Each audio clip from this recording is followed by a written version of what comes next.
What's up, everyone? Salute, salute.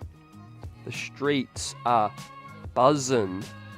Day 2, NBA free agency. Didn't go according to plan. However, we're going to chop up center options tonight with the best chat in the biz. After our guy, our starting center for this past season, Isaiah Hartenstein, exits New York City for Oklahoma City, an $87 million on a 3-year deal, guaranteed as well. Man, what a tough blow it is. We're going to salute to Isaiah, and he got the bag. And we're going to talk about the road ahead now at the center position, and Mitch Robinson, the rookie. Should we bring back Precious Achiuwa? All of that and more, fam, as we talk about day 2 in free agency. We might do another marathon tonight.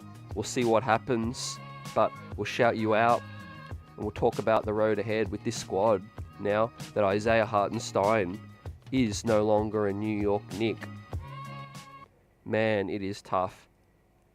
As many people expected, salute to the reporters, Ian Begley as well, specifically was beating the drum early that it's unlikely that Isaiah Hartenstein would return in free agency after expecting to get multiple offers north of 20-25 million. And that's exactly what happened to Sam Presti in Oklahoma. They hit us with the balloon poison pill. 3 years. Man, bigger than I expected. Guys, how are you feeling right now? Knicks Nation, Electric, Darren, Trini, Kerry, Michael, Julian, what's up, guys? Salute. Hope you're all doing well. And it's not the end of the world, right? As I've updated our depth chart, we're going to talk a bit more about Ariel Hukporti as well, the guy we drafted, and he takes on more significance. Obviously, Precious Achiuwa, there's still a chance, and we're going to go through the salary cap and work out how much the Knicks will have to spend now that Isaiah Hartenstein is no longer a New York Knick as well. His brothers have sent him some well wishes as well, and some salute. Mitch Robinson, Deuce McBride as well. We're going to go through, give a little bit of a tribute to Isaiah, but we're going to keep it moving, man. The show goes on Broadway, right? He made his name as a New York Knick. He got paid, and now it's time to get the next man paid. And let's talk about the options too. As Kerry says, what centers are available now? There's quite a few. Obviously not to the level of Isaiah, but we always try to fill the roster out with the best squad in terms of depth. And I think Leon Rose has plan A, plan B, plan C, and we're going to go through the free agency tracker as well. But for a quick preview, I'll pull up the free agents right now. There's a list of some unrestricted free agents and some restricted as well. Now, all these guys in purple are guys that have already agreed to deals with their squad. Nicholas Claxton, Isaiah, Valanciunas, Drummond, Eubanks, Kevin Love. All these guys have agreed. However, these guys still available right now. Rashawn Holmes, James Wiseman, Mo Wagner, Daniel Tice, JaVale McGee, Tristan Thompson, Zeller, Boban, Omer Yurtseven, who just got waived in Utah, Thomas Bryant, Damian Jones, Mo Bamba, Moses Brown, Xavier Tillman is a better name, Goga Bitadze, he's been thrown about. I like his game. People talking about Taj Gibson. I think that boat has sailed, but we'll talk about it. Harry Giles and more. But specifically the guys we have, I think bringing back Precious Achiuwa now might be a really solid move. Right, I'll give you my thoughts on that, and also more thoughts on Ariel Hukporti. Guys, the guy that the Knicks knew that this was a huge possibility of happening with Isaiah, and they took Hukporti with the 58th pick, I think, to get him on a guaranteed salary. And he's one of the most ready-made centers, and I'll show you some evidence as to why as well. I got some box scores from Ariel Hukporti's NBL finals as well, which he completed just a few months ago. He was a rotation big on a team that made the NBL finals, right? The NBL is one of the top 3-4 leagues in the world, and he was a significant part on a team that made the NBL finals as well, putting up stats like 15.6 rebounds in 16 minutes. So Ariel Hukporti can give us some burn, and but we do need to bring in another guy. We need to bring in another guy, and we're going to talk about it. Guys, salute. How we feeling?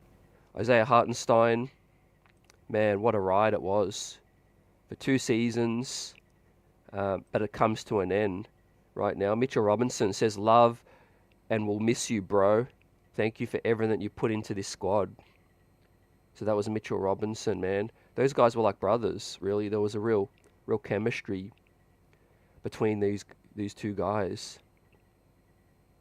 D. Linda says, CT, congrats to iHeart. Bring Daron Sharp from the Nets. Luke says, all is well. Appreciate you, Harlem. What's up? Definitely look at Goga Bitadze. How much can they offer Goga? Juan V says. Yep, let's get into it right now, man. This might be a marathon stream, but we're going to talk about everything. And the Knicks can offer right now 5.5. So the reason it's still a bit muddy is because the Mikal Bridges trade has not finished yet, fam. You know, as we see, Isaiah Hartenstein's now getting paid more than Jalen Brunson, right? That's the economics of the league right now. However, JB's going to get his bag. That's coming. That is going to come. But congrats to iHeart, you know. We are going to miss his playmaking, but I really feel like the rim protection, the rebounding is something you can replace, right? Let's keep it a buck. You know, there's big bodies out there that can protect the rim, and there's guys that can rebound really well as well. So I don't think we're going to miss that too much. But where Isaiah was quite unique was his, you know, playmaking as well. And shout out to Jeremy Cohen, Knicks Film School, has tweeted this out as well. And this will give, you know, you guys a great idea as to what we have to spend now. But where we fall in the salary cap is dependent on the Mikal Bridges trade. How much more money can we send back out? But right now, we are going to have 5.8 million in first apron space and 16 million in second apron space, depending on which apron we fall under, which will be determined after the Mikal Bridges trade as well. So the Knicks will be hard capped at one of them as well. I know which one I would prefer to be at. Of course, getting 16 million would be really, really solid. Really, really solid, guys, to get 16 million. That'd allow us to get Goga Bitadze and another big, like Xavier Tillman or someone else of that ilk as well. That'd be something special as well. As I'll pull up the names again, the free agent bigs. What are some names that take your eye right now? Damian Jones, wouldn't mind him on a minimum. I'm not as familiar with Omer Yurtseven. However, some people have hit us up, said he's got some game. Now he's fully available, unrestricted.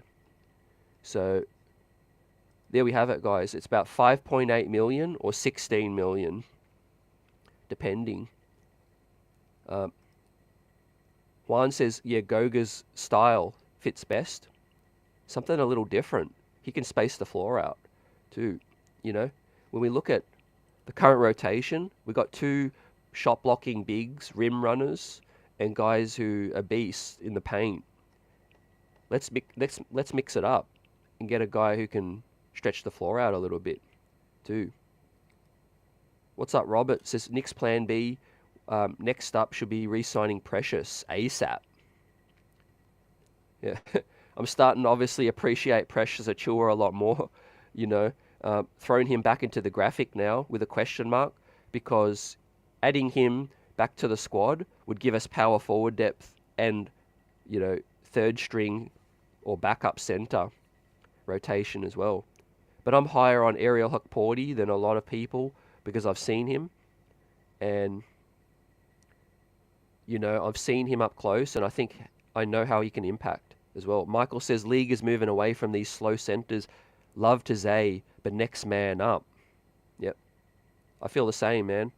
I feel the same. It's a great attitude because, we signed the guy on a 2-year deal. Literally anything could have happened. We got great value out of him, and we'll see what happens too. Some former stars. Kerry says Boogie, Cousins, Dwight Howard. I think Boogie, less likely. Dwight Howard still might have something left. I think he's playing at a higher competition, but we'll see. Obviously, we've got to highlight, man, what's been happening in free agency. And, of course, Philadelphia have by far made the biggest splash outside of the New York Knicks, bringing in Paul George, man. As we hear some words from our rookie, Paul George to Philly, along with Eric Gordon, Andre Drummond as well. They lose Nicholas Batum, and they might keep Kyle Lowry, and they retain Kelly Oubre as well. We see Klay Thompson headed out to the Dallas Mavericks, fam, and they've traded Josh Green to clear up space to head to Charlotte too. So we'll talk about the landscape out east and out west. Trini says Taj is washed up. Unfortunately, that is the case, man. Otherwise, I think he would be a great candidate, to bring back in, Fred Cat says Hartenstein's a great fit, Oklahoma. He doesn't just help them with their rim protection. He fits perfectly with into their mode of quick decision makers and offense. All about screening, quick, passing quick, and cutting as well. So, we're going to go in a different direction. So, we've got Mitch, and we're going to roll some more Mitch appreciation because he is the longest tenured New York Knick, man. He's outlasted everybody. Is Mitch, money-making Mitch. Now, the starting big man as well. Hopefully he gets a full season of great health.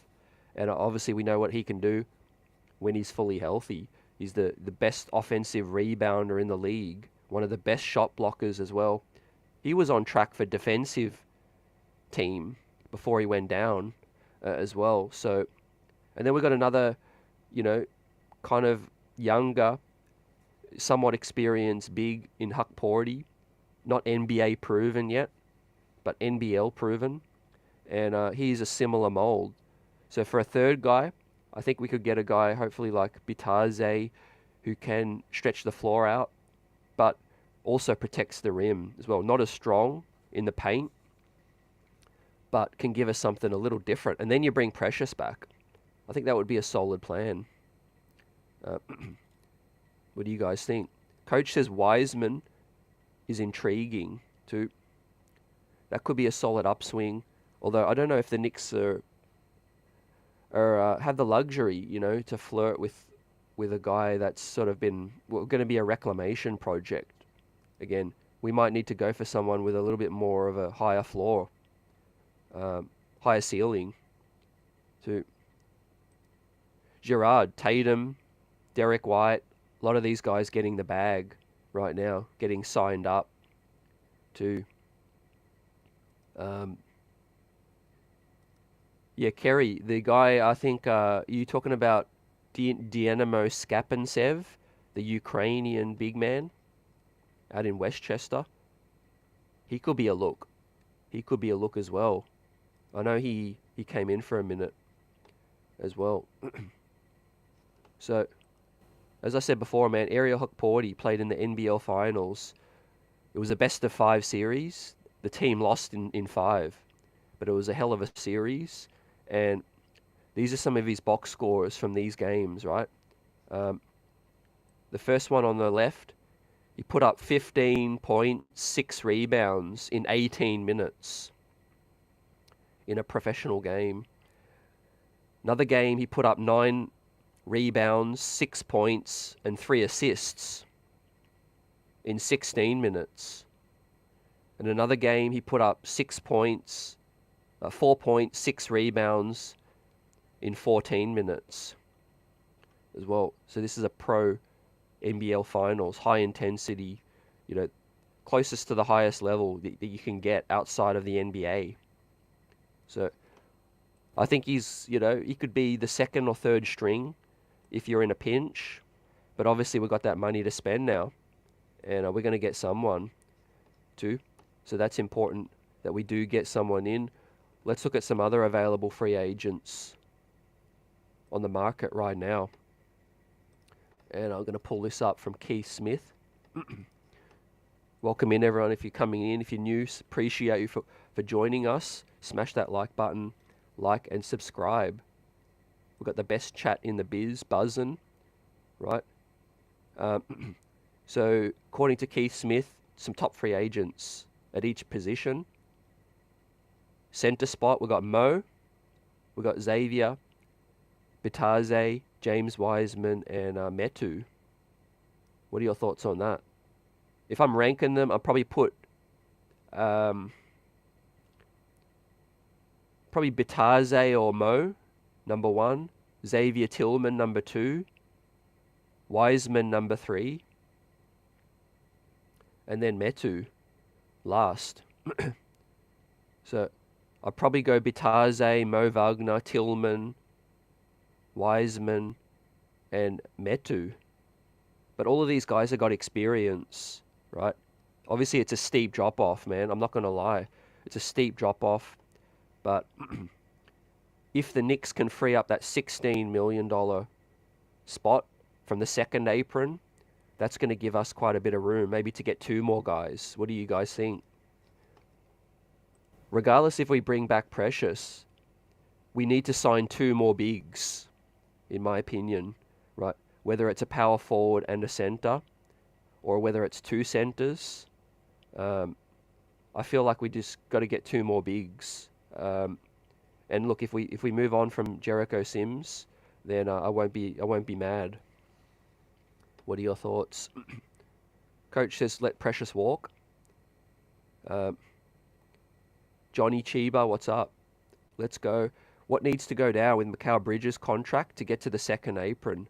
Bucks, and how would that benefit the Nets? That's a great question, man. In terms of the trade, I think nothing's going to benefit the Nets anymore. What might happen is, though, we get a third team involved, I think, or we shared a sign and trade prior to doing the Mikal Bridges deal. I think that's the most likely. Or from what I've been told, we can't aggregate Jericho Sims into that deal because he's on a minimum. So what's likely to happen is we do a deal outside of the Nets deal, and we either sign and trade Precious Achiuwa to somewhere else, or we find a way to shed Alec Burks or Jericho Sims. Then we can do the Mikal Bridges trade as well. Jet Life, what's up? Ekim says Montrezl Harrell. He's been away for a minute. He's been out of the league. I think he's been playing overseas too. But I won't be surprised if the Knicks have got some veterans like that on their board. Don't forget, guys, the New York Knicks had a little free agent workout earlier in the summer. We don't know who else was a part of the deal. Reportedly, it was Jarrett Culver, who was a draft pick out of Phoenix. As Brett Siegel from Clutch Points has also given his free agents available. Except he's got a couple new names. He's got Tristan Thompson and he's got Daniel Tice. Well, look, Daniel Tice is experienced. To me, he's just another body, man. He's not overly physical, and I don't know if he's going to be what Tibbs needs. Tristan Thompson is a little more washed up as well, so I'm not feeling those 2 names. But if it's a Wiseman or Tillman or a Mo, then I think that would be a solid depth piece. That'd be a solid depth add to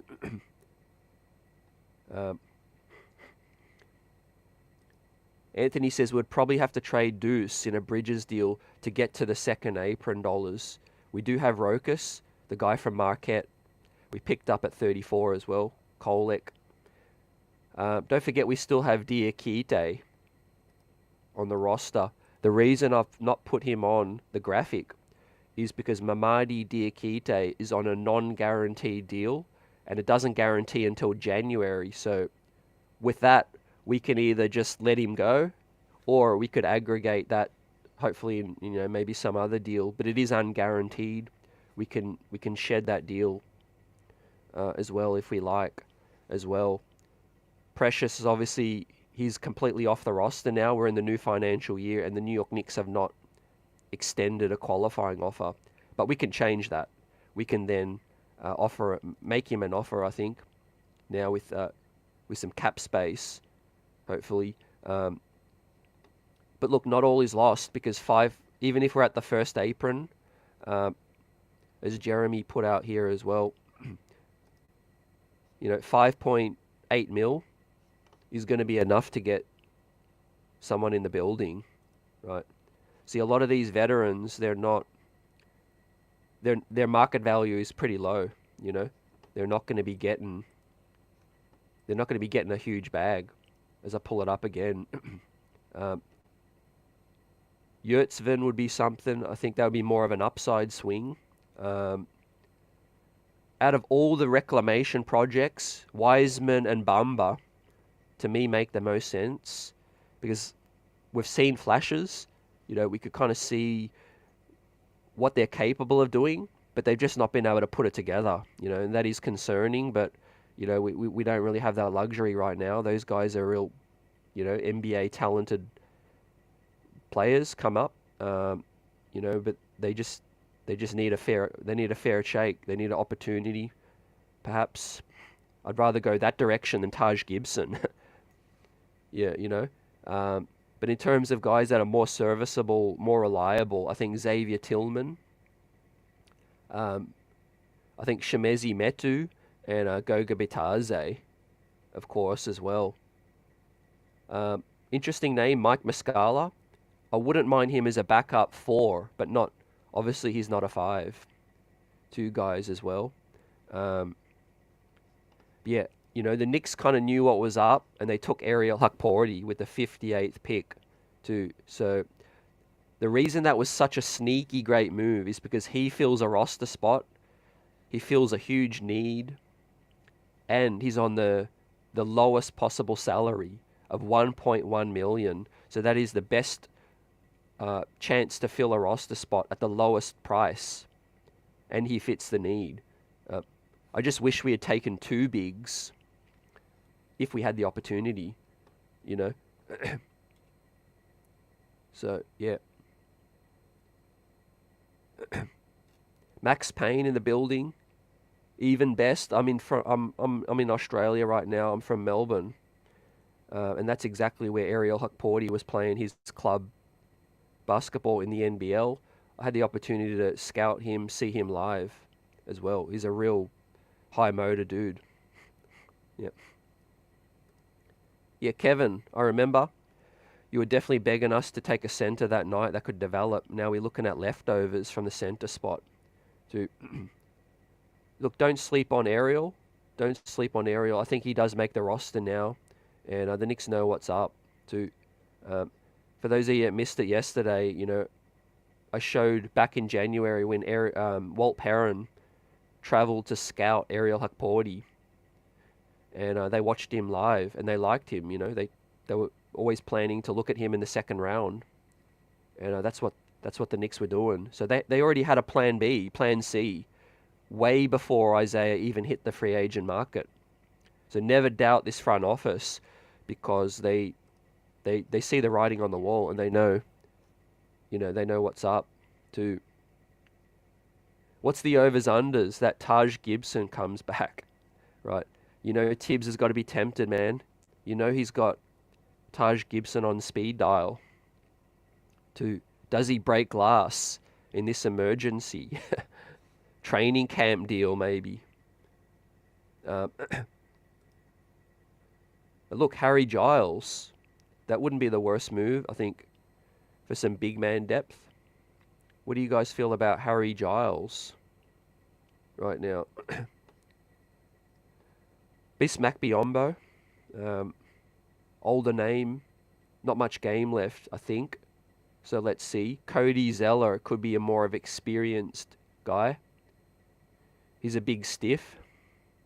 He rebounds, you know, Thomas Bryant, Damian Jones, JaVale McGee yet to agree to a deal as well. So we'll keep refreshing to see what else is happening on day 2 of free agency. Night 2, as the New York Knicks are now looking to fill their center position. Isaiah Hartenstein has moved on, man. But you can't hate it, you know. I always thought, guys, if it was like $5 or $10 million difference, there's a chance that the Knicks can bring Isaiah back. But once I see 87 million, which is 29 million per year, I mean, that's too good to pass, you know. I mean, the most the Knicks could offer was 17, man. 17 or 29 is a huge gap as well. Harlem, I think 5 mil would get the job, would do the job for Goga. I think 5 mil would be enough too. Buzzer, what's up? Buzzer beater in the building. Let's get it. My personal feelings is, of course, no ill will towards Isaiah, but just disappointment. First feeling when I saw the news, because I really thought there was a great chance that he was going to come back. First feeling is just disappointment. You know, it does make us a weaker team. But then the next thought I'm having is like, okay, Mitch stays healthy. We know what he's capable of doing. We're going to find more backup depth as well. We're a better squad with Mikal Bridges. And we'll find a way, you know, versatility with OG. Maybe he plays a little bit of the 5 as well. But after I saw the number, Buzzer, I mean, I can't be mad on Isaiah, man. 29 million per year. This is a guy who came as a backup, you know, and this is a guy that has Achilles soreness, you know, as a big man. That's something you don't play with as well. Kerry says Mo Wagner or Wiseman. Definitely. We could do a lot worse than those two guys. So, yep. Hukporti, great name. Glad that we picked him up, really. We'd be really stuffed. Isaiah Jackson. I'd love Isaiah Jackson from Indiana. But this site is Spotrac. Yep. Spotrac.com has got all the free agents available to check out, fam, as well. And you could go through a position as well. So this is spotrac.com. I'll pop the link in the chat if you guys just want to take a better look at it and play around as well. So you could go best free agent by power forward. Let's pull up power forward, see if there's any other names. So yeah, all these names in purple have agreed, but all these names below are available. You know, Robert Covington, Slow-Mo Anderson as well, right? Hey, if the Knicks can free up 16 mil, bringing in Slow-Mo Anderson would be a solid pickup, if we can get it a big as well. So he's one of the last remaining bigger names. Kyle Anderson. Money's getting tight in Minnesota. Torian Prince. Chuma Okeke. He could be a name. Yep, Michael Parker. Mo Bamba is available. Yep. He'd be solid, I think. He'd be solid. JT, what's up? Sad to see I Heart go, but money talks. Happy for him to get his bag. Yep. Appreciate it. And yeah, he, you know, he gave his farewell to the Knicks family. But we had time, we had time to prepare for this as well. It just stings that we just found out However, the Knicks front office organization, they would have been seeing the writing on the wall, you know. All we got to do is find the next Isaiah Hartenstein. You know what I mean? It's difficult, but these guys scout. They know the league. Maybe there is another reclamation project, because don't forget, the New York Knicks found Isaiah Hartenstein. He was kind of a little reclamation at that point. He was a backup. He was on his fifth team, and then he found consistency with the New York Knicks. James Wiseman, yep. Goga gone as well. Please say it ain't so as well. I might be a little bit off the board now as I'm scrolling through the chat. It's absolutely buzzing too.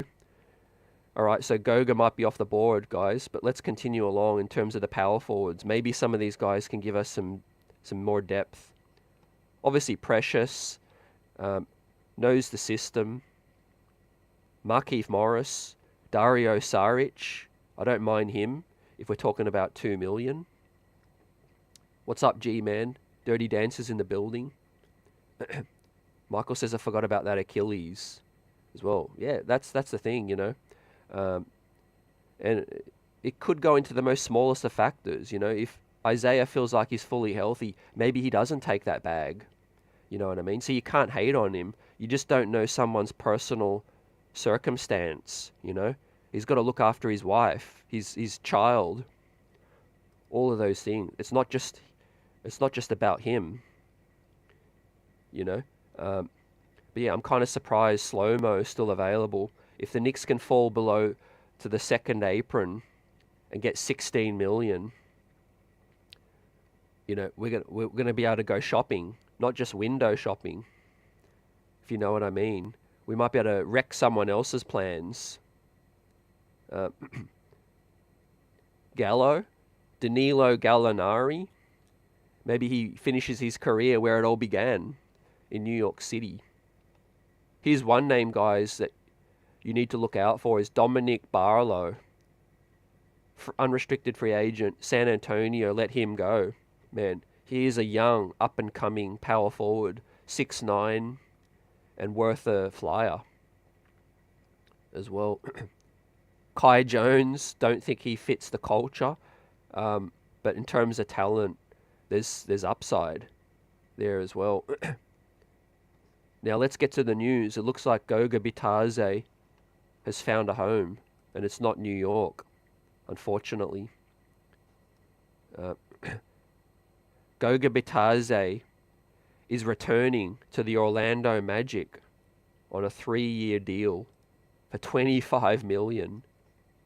Man, that is crazy. Goga Bitadze now officially off the board. I mean, I can't be mad at that. Now, the Knicks were never going to be able to hit that threshold of $25 million for 3 years, man, as well. Right? That is, I mean, and that's basically, 9 million, 9 million per. Right? The Knicks really only had 5 million to spend, so people are going into panic mode a little bit. I'm staying calm. Because, Precious Achiuwa is still there. And we're going to get another big. Is it Mo Wagner? Yep. Appreciate you guys with the updates as well. Keep it coming. Anthony says, is Bismack Biyombo a free agent? 100% he is. Yep, he's on the list that we just went through. And another reaction from Isaiah's signing. Miles Deuce McBride says, another black man paid. Love to see it. And like I said, he's got family, longevity. We don't know, The thing is, he's been on his 6th team.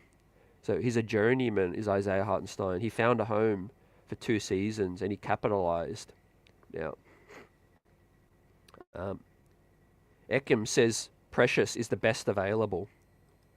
He's certainly becoming one of the best options that the Knicks can get within their reach. That's important, He was on 6 million this past season. Precious can play the 4 and maybe a little bit of the 5 as well. But there's ties, there's roots to New York City. Went through the playoff wars with us this season, and I think Precious would be a solid get to bring back. And then obviously I'm not sweating so much. The big man depth is not as great as it was, but Mitch, Ariel Hukporti, Precious Achua, Jericho Sims, and then hopefully another veteran signing, not named Taj Gibson. I love Taj, but Larry says go get good Uncle Taj. I said Tibbs would be flirting if he hasn't already made the text or the call. We saw Taj talk about last week on a podcast saying he gets the message from Tibbs at 6 a.m. or 5 a.m. saying, "You in shape? Are you ready? Can you be at the facility?"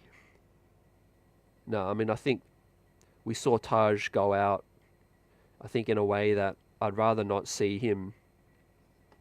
I'd rather not see him suit up again, As a coach, definitely, come in as a coach and, mentor Mitch, some more mentor Ariel Hukporti as well. But let's see what shakes out. The Knicks have got other plans, I think, as well. As we went through some numbers of Ariel Hukporti's NBL finals, guys, for anyone just tuning in, I think he's more NBA ready than some people, and I understand a lot of people just haven't seen him. When you normally look at a guy pick 58 in a draft, you don't give it a second thought because it's usually a stash dude. It's usually a 19, 18, 20-year-old guy. But Ariel Hukporti's been playing pro for 3 seasons in NBL, and I think 2 seasons in Germany. I think it's been 5 seasons so far as well. He's an older prospect. He's already 22. And in the NBL finals, which is, the NBL is one of the top 3 leagues in the world, and his team was in the finals, lost in Game 5, a best-of-5 series, and he put up 15 points, 6 rebounds in 18 minutes in one game, put up 9 rebounds and 6 points and 3 assists in 16 minutes in one game, and 6 rebounds and 4 points in 14 minutes. As well. So, assuming Ariel Hukporti is in Summer League, you'll get a good look at what he can do. He's more NBA ready than people might think. He's 22, and I think he's going to dominate most of those younger college dudes. You know what I mean? You've played pro for 5 seasons, basically. It's bully season, I think. Greetings, Lynn. What's up? How you feeling about Isaiah leaving? Junior says Mo and Wiseman. Yep. Eckham says I'm Aussie. Delhi prepared him well for the next level. Yep. Great thoughts as well. Yeah, he had a mentor as well. He scrimmaged with NBA guys with the Australian national team as well. So, yeah, high upside. And I think we'll see how he looks in Summer League, but expect him to be a little bit more ready when you look at him in Summer League, right? If he's going up against Kalel Ware, then I'm not worried about Ariel Hukporti. I'm more worried about Kalel Ware, right? Obviously, collegiate guys might have more upside. A lot of these guys are younger, but yeah, Ariel will hold his own, You don't just go from a pro league final series to getting dominated by a collegiate prospect. How does his game translate to the NBA, though, will be interesting. He can put the ball on the floor a little, and he can post up. He's got a hook shot, and his form is not too bad. He could hit free throws, so that is important as well. But guys, Goga Bitadze is off the board now. 25 million. That was too rich for the Knicks. And most people's eyes was our top backup option. He is off the board right now, right? let's say it how it is, man. Precious Achua should be one of the top priorities right now if we don't swing a sign and trade. Right. I hope we don't get desperate and move, move Deuce or move, do something out of desperation. I don't think that's likely. But you got to be thinking right now that, the big man position is quite dire right now. Philly have Drummond and have Joel Embiid. And the New York Knicks have basically got, in my opinion, 1.5 centers on their roster, right? Hukporti's not proven yet at the NBA level, but Mitchie is obviously, the starter and starting quality, but the durability is a concern right now. And Jericho Sims, I don't trust. Yep. Yep, I'm going to pull up the board again as the chat's giving out more names. Salute, guys, as well. Big off-season for the New York Knicks so far, right? Recency bias will say Philly have done a lot of moves, but the New York Knicks really laid the groundwork, set the foundations for the East, I think.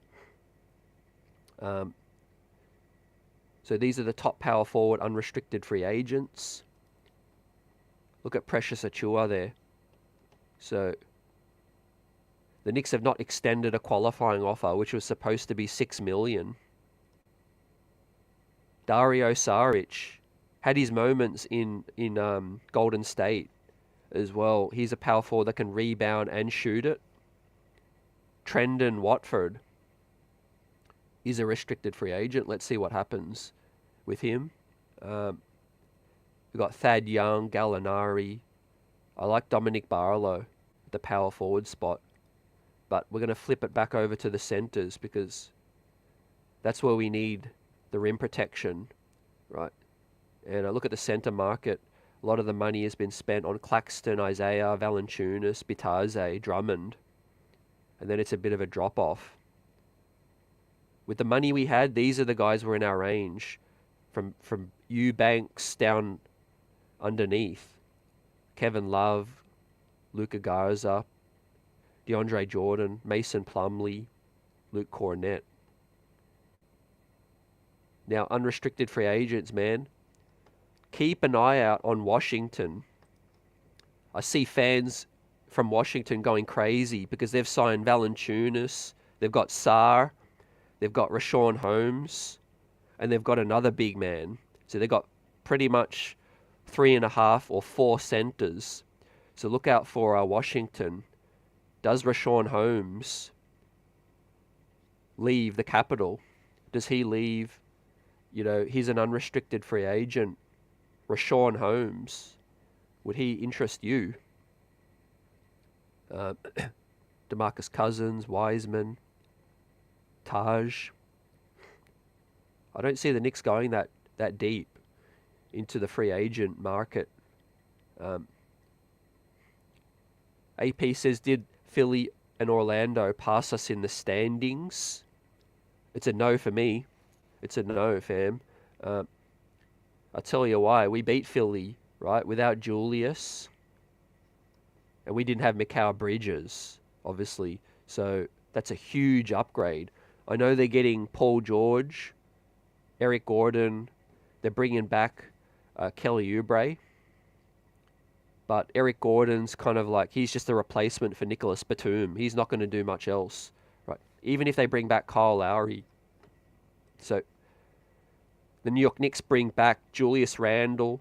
They bring in Mikal Bridges. That's one All-Star and one borderline All-Star. That's better than Paul George alone in terms of Paul George, when he's healthy, is solid, but he's inconsistent and he can't stay healthy as well.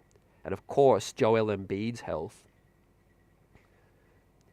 is a huge issue as well. So, and certainly Orlando's coming, man. But I still have the New York Knicks and the Boston Celtics at the top tier right now. And then I think Philly, they're probably alone in the second tier right now. And then it's Orlando and Indiana for me too. So Killer Dog says DeMarcus Cousins is podcasting now. It's a wrap. That might be the best comment so far, man. It might be a wrap. Yep. No disrespect, but if you're playing in Taiwan or the Philippines or whatever, one of those leagues who are quite weak, those leagues, it's hard to see him back in the NBA now. I think that boat has sailed. To Nicholas Batum's going to the Clippers. Going to the Clippers, and that's where that's at, fam. But look, Cody Zeller, I mean, he'd be solid. I think Cody Zeller will be fine. Mo Wagner might become a priority now. James Wiseman, Mo Wagner, too. Those are top names for me. Obviously, Precious Achua. Rashawn Holmes, the money might be tight for that one. Omer Yurtsvin, I think he'd be solid. Thomas Bryant, I'm not a big fan. Mo Bamba, if it's veterans minimum, just for depth. Hey, we might see what Bismack Biyombo's got left in the tank. Right? Could he give us one more year? Bismack Biyombo out in Oklahoma. So, as the money dries up around the league and more teams use up their exceptions and all that, the New York Knicks will be in a good spot. Because if we can, use that 5.8 million to finalize the roster, get Precious or get another big, or we fall into the second apron, we'll get 16 million to spend on this baby too. We still might shed Jericho Sims' contract, although he's on a very low number, and it's not really that necessary, As much as I don't trust Jericho, having him as the fourth string on a cheap number isn't the worst thing to do as well. Yeah, Yurtsvin and Precious, says Akim. Let me know what Yurtsvin can do, because I'm not too familiar with his game. But I've seen more people high on him as an option. Craig says Rashawn Holmes re-signed with the Wiz on a restructured 2-year deal. So appreciate that update. Man, the names are just falling off the board right now. They're falling left, right, and center. Dude, let's see what else happens. Right, we've got Summer League about to pop. Garrett Temple has agreed on a 1-year deal to return to the Raptors. So these guys are getting their money, getting their security too. But Goga Bitadze was one of the top names. But you got to maybe look at Mo Wagner, James Wiseman right now. Or do we swing another trade? Don't rule that out too. What's happening with Xavier Tillman? Right, he's still here. I haven't heard his name yet. Xavier Tillman. Yeah, Michael Yurtsvin was with the Jazz and was released. 7-footer. Yep. Richard said this new CBA stinks. Yeah, a lot of people are sharing that sentiment right now, especially out in Denver, man. I mean, I think they might be the losers of free agency so far of Denver, man. Last season losing Bruce Brown, this season losing KCP. You see, for how much it hurts losing Isaiah, and he's a starting quality player, we have a starting player, Mitchell Robinson, who can just step in. See, Denver, you lose KCP, it's tough to just find another replacement for him, But look how stacked the Knicks' bench is. We have depth at the 1 spot, the 2 spot, the 3 spot, the 4 and the 5 spot is where it's lacking right now. And look, Precious Achua might be the best name left at the 4 spot. Yep. Buzzer, Tibbs may have to play a rookie center some minutes. If he does, I'm confident he can do a job, protect the rim. Ariel can play good drop coverage. He's high motor, high energy, big body. I think he could do a job. But we still need to bring in one more body just as a, insurance as well. And look, Precious and OG maybe can give us some small ball look as well. Uh, Robert Williams, the Time Lord from Portland, Robert Williams. I don't know if that'll be trade. What do you think about Mike Muscala in terms of a guy who can stretch the floor out, play some 4, too? 1-4 and 1-5, too. Or 2-5s for me. Let's say you're getting Mo Wagner, and then you go get Mo Bamba. The 2 Mo's. Would you be down for Mo Wagner and Mo Bamba? Right, that would give us serious depth. That would give us serious depth at the 5, right? You'd have Mitch, you'd have Wagner, you'd have Bamba, and you'd have Hukporti. And you might let Jericho Sims walk. Or you might keep him as well. Thomas Bryant. Hey, what about these undrafted free agents too? I'm not familiar with who slipped out of the draft, but there might be some more undrafted free agents that the Knicks look at. Kerry talked about the G League center, who is, I think, Skapantsev. What do you think about Dynamo Skapantsev, who was with the squad? King says Mo would be fire. Yeah, the Knicks are going to have some money, and at some point when other teams' money drops off, we will be able to spend now, I think. See, that's one thing. We've lost Isaiah, and we're feeling it, and we're talking about what's coming up. But the Knicks will have a little bit of money to get someone else in and, take on maybe a different kind of look. We've already got Mitchie as the rebounder, the demon, the shot blocker. Let's see what else we could do. We still have that TPE, Craig says. They can use that from the Obi trade. I believe around $6 million as well. Yeah, that's something too. Definitely.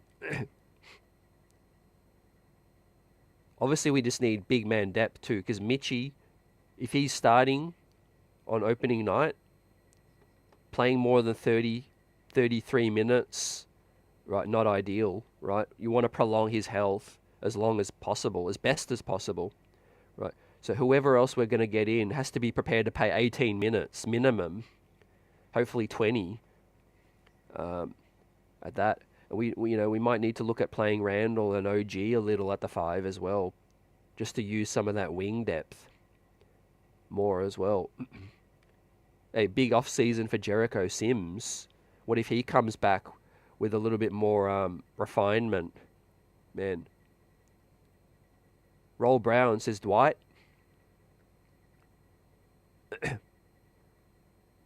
Dwight a few years back might have had something left. I'm not sure right now. We need size. I get it. Yep. We need a couple guys. Agent says let's get Precious and go from there. Yep. Precious and go from there. I like that. Right. Before all these guys continue to go, man, someone might snap up Precious. We have to think about that as well. Now, the Knicks had Moses Brown in their building. Moses Brown, he wasn't impressive. The Knicks let him go.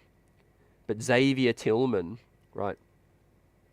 I'm probably looking at Mo Wagner, Xavier Tillman, Precious as the best options too. Maybe Bismack Biyombo, just because he's so experienced, you know, he might only need to give us 10 minutes. Just another veteran too. But Xavier Tillman is someone that we should be taking a serious look at.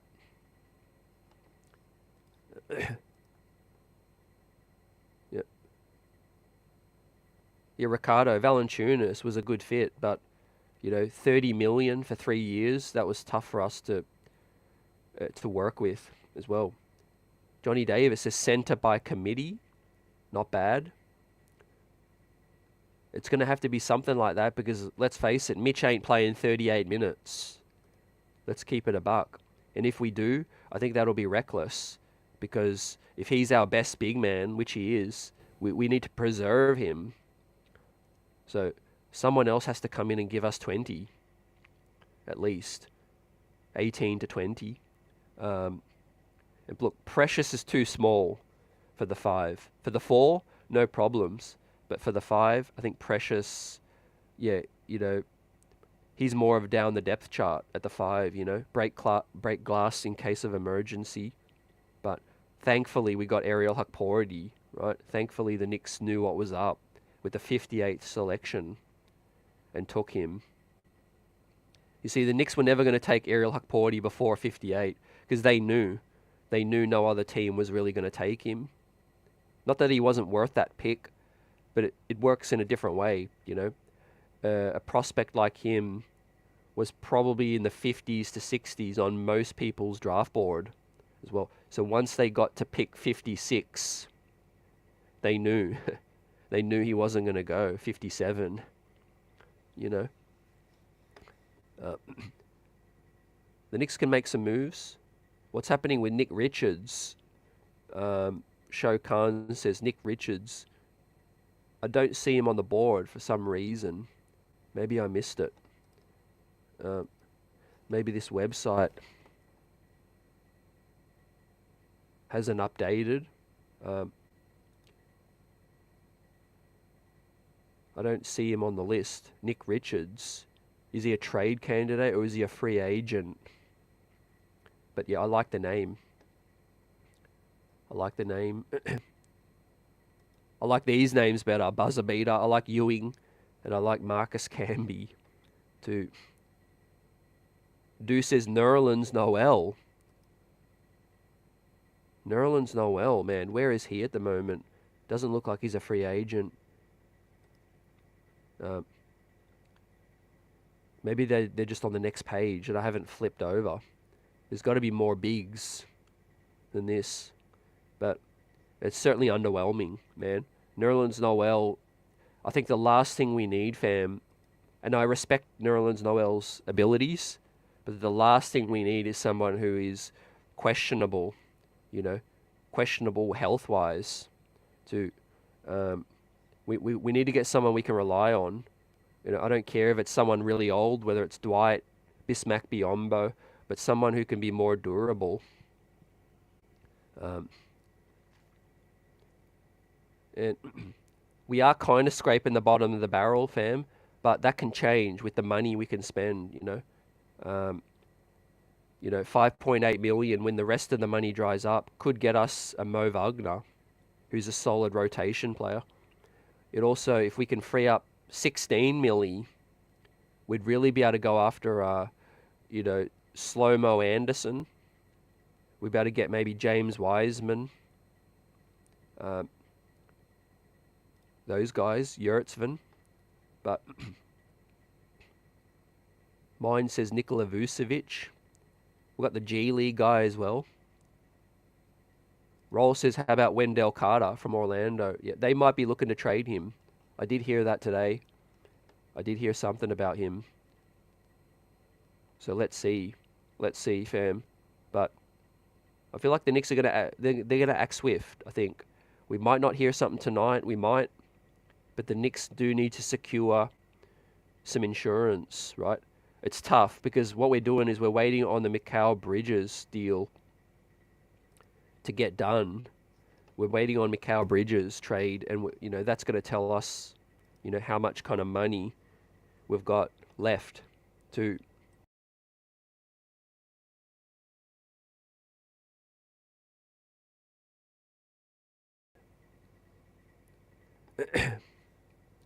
So we've got some issues in the chat. Let me fix this up. Mel Bester says the Ariel kid we drafted better be good. He's solid, man. He's solid. He's not NBA proven yet, but he's a professional player with professional experience, and I think he could be serviceable, right? He's 7 feet, rebounds really well, strong in the block. He's not going to look out of place, but the problem is that sounds all fine, but we're supposedly the second best team in the East, so that's a worry, right? We don't want serviceable. We want something better. We're trying to win the championship. And that's why losing Isaiah Hartenstein really hurts. It does. I'm not trying to sugarcoat it because we lost one of the best big men in the league, one of the best two-way big men, and you can't replace that unless you've got $30 million to spend or $20 million. Like if we had lost Isaiah and we had signed Jonas Valanciunas, I wouldn't have lost a minute of sleep. But when you lose Isaiah Hartenstein and you're talking about James Wiseman and you're talking about Mo Wagner, it's a drop off. But we need Mitchie to step up, and we need some guys to really capitalize.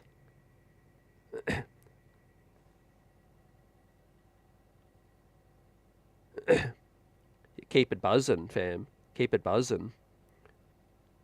Yep. I've fixed the chat, so it should be all good. Appreciate you guys as well. What do you think about Philly? Right, I said before I'm not worried about Philly catching the Knicks. Are they more competitive? 100%. They're 100% more competitive now. Paul George does give them star power, right?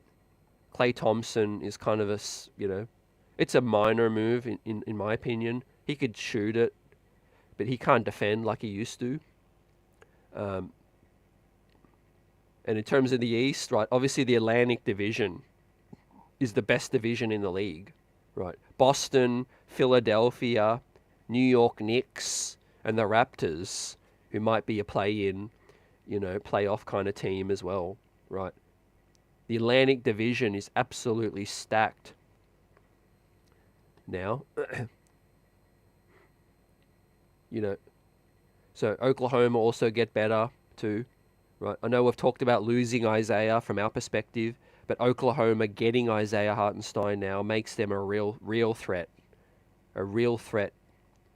in the West as well. But their money is starting to dry up, fam.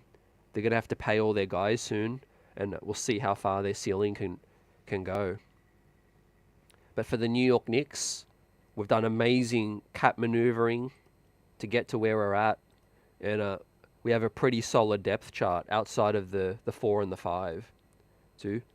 So they deserve a ton of credit to have Josh Hart as a backup wing, Dante DiVincenzo as a backup, right? Precious Achua wouldn't be the worst backup in the world either for the 4 spot. And then you've got Kolek, McCullough, and the other 2 rookies as well. Get us a couple of big men, and we tie a bow on this off season, right? And we go in, ranked, I think, as the top 2 team in the East, with a significant starting 5 upgrade, with the health of Julius, and of course Mikal Bridges, Mr. Iron Man, Mr. Durability, can guard 1s, 2s, 3s, 4s as well. Don't forget OG Anunoby going to come back with a chip. He's going to come back with a chip on his shoulder. OG Anunoby, right? He made his decision. He wants to rock out with the New York Knicks and take over the East, fam. He fought hard like hell to get into Game 7 and help the Knicks advance. But unfortunately, the hamstring just caught up to him as well. If OG had another week, he might have been okay to get back, but time ran out as well. But don't forget about Julius Randle, man. He's going to come back with a chip, right? Against Boston, Indiana. It's bully season when Julius Randle comes back as well. Sneaky great pickup is Tyler Kolek. Going to find Mitchie on the lob. He's going to kick it out to the shooters as well. He's going to play hard as well. He slipped to the second round, and he's going to be backing up Deuce and Jalen Brunson, and he's going to be really fired up for that as well. He's modeled his game around Jalen Brunson as a lefty, but a pass-first point guard that can shoot it.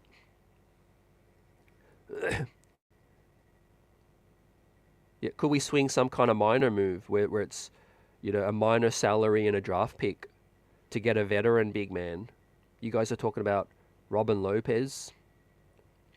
I think the Knicks will be looking at all options. It might not just be signings. It might be a case of we could swing kind of a move, and I hope it's not Deuce McBride, but we'll see. Um, Now let's hear from SNY's Ian Begley on the big move that happened today.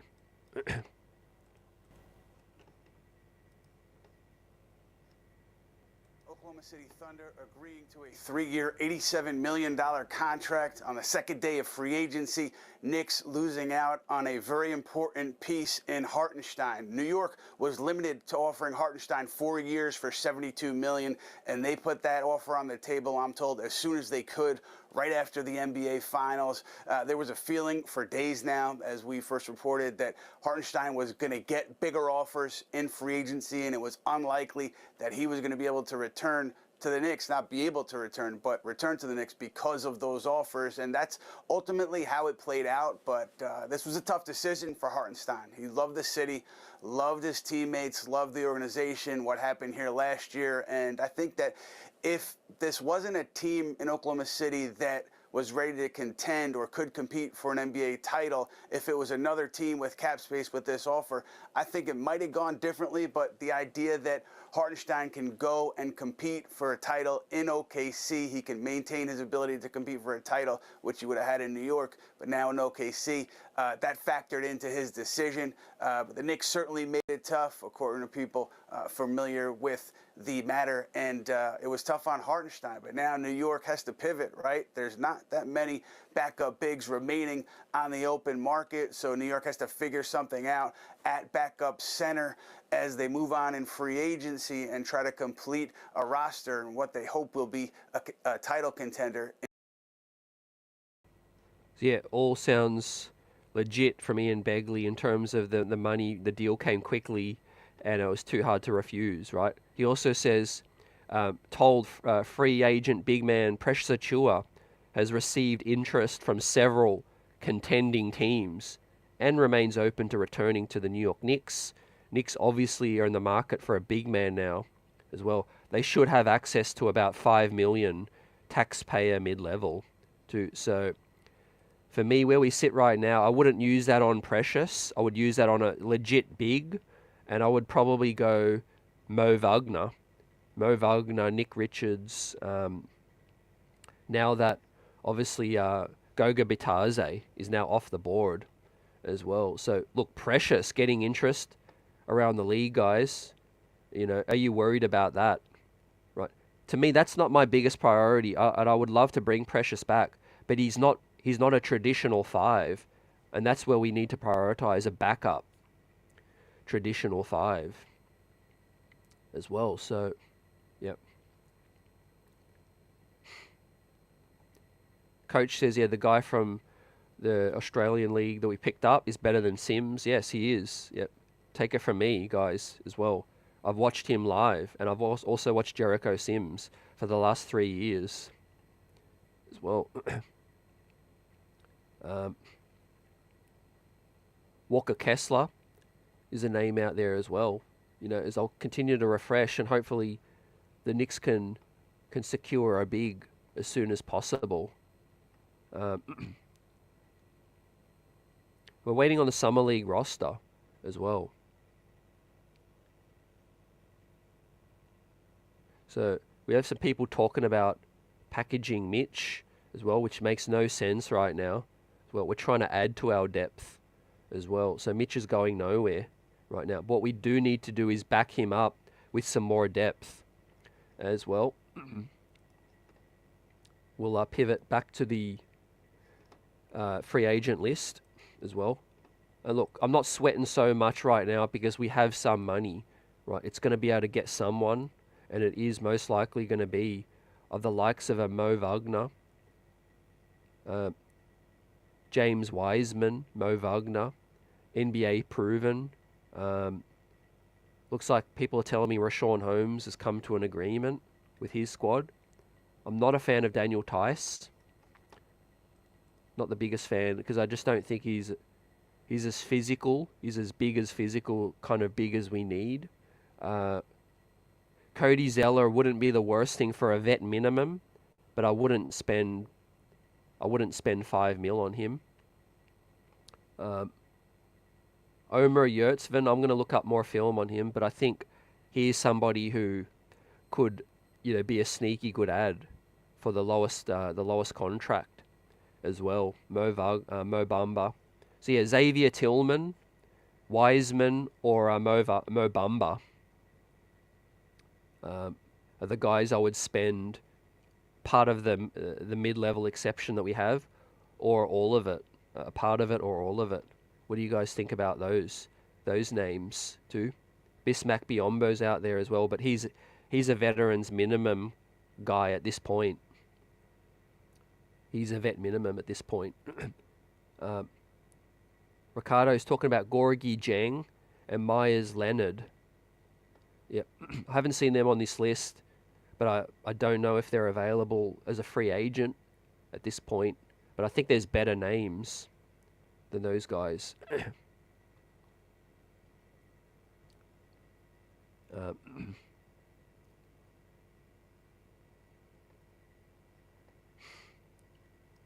Yeah. Obviously, we're comparing a veteran big in the NBA to a player that hasn't been in the NBA in terms of Hukporti, right? It's just a wait and see, right? It's all your opinion. I've seen Hukporti up close. I think he's better than Jericho Sims. I haven't watched Nick Richards enough to make that comparison, but that's up for you guys to debate. But Ariel Hukporti is better than a lot of people think.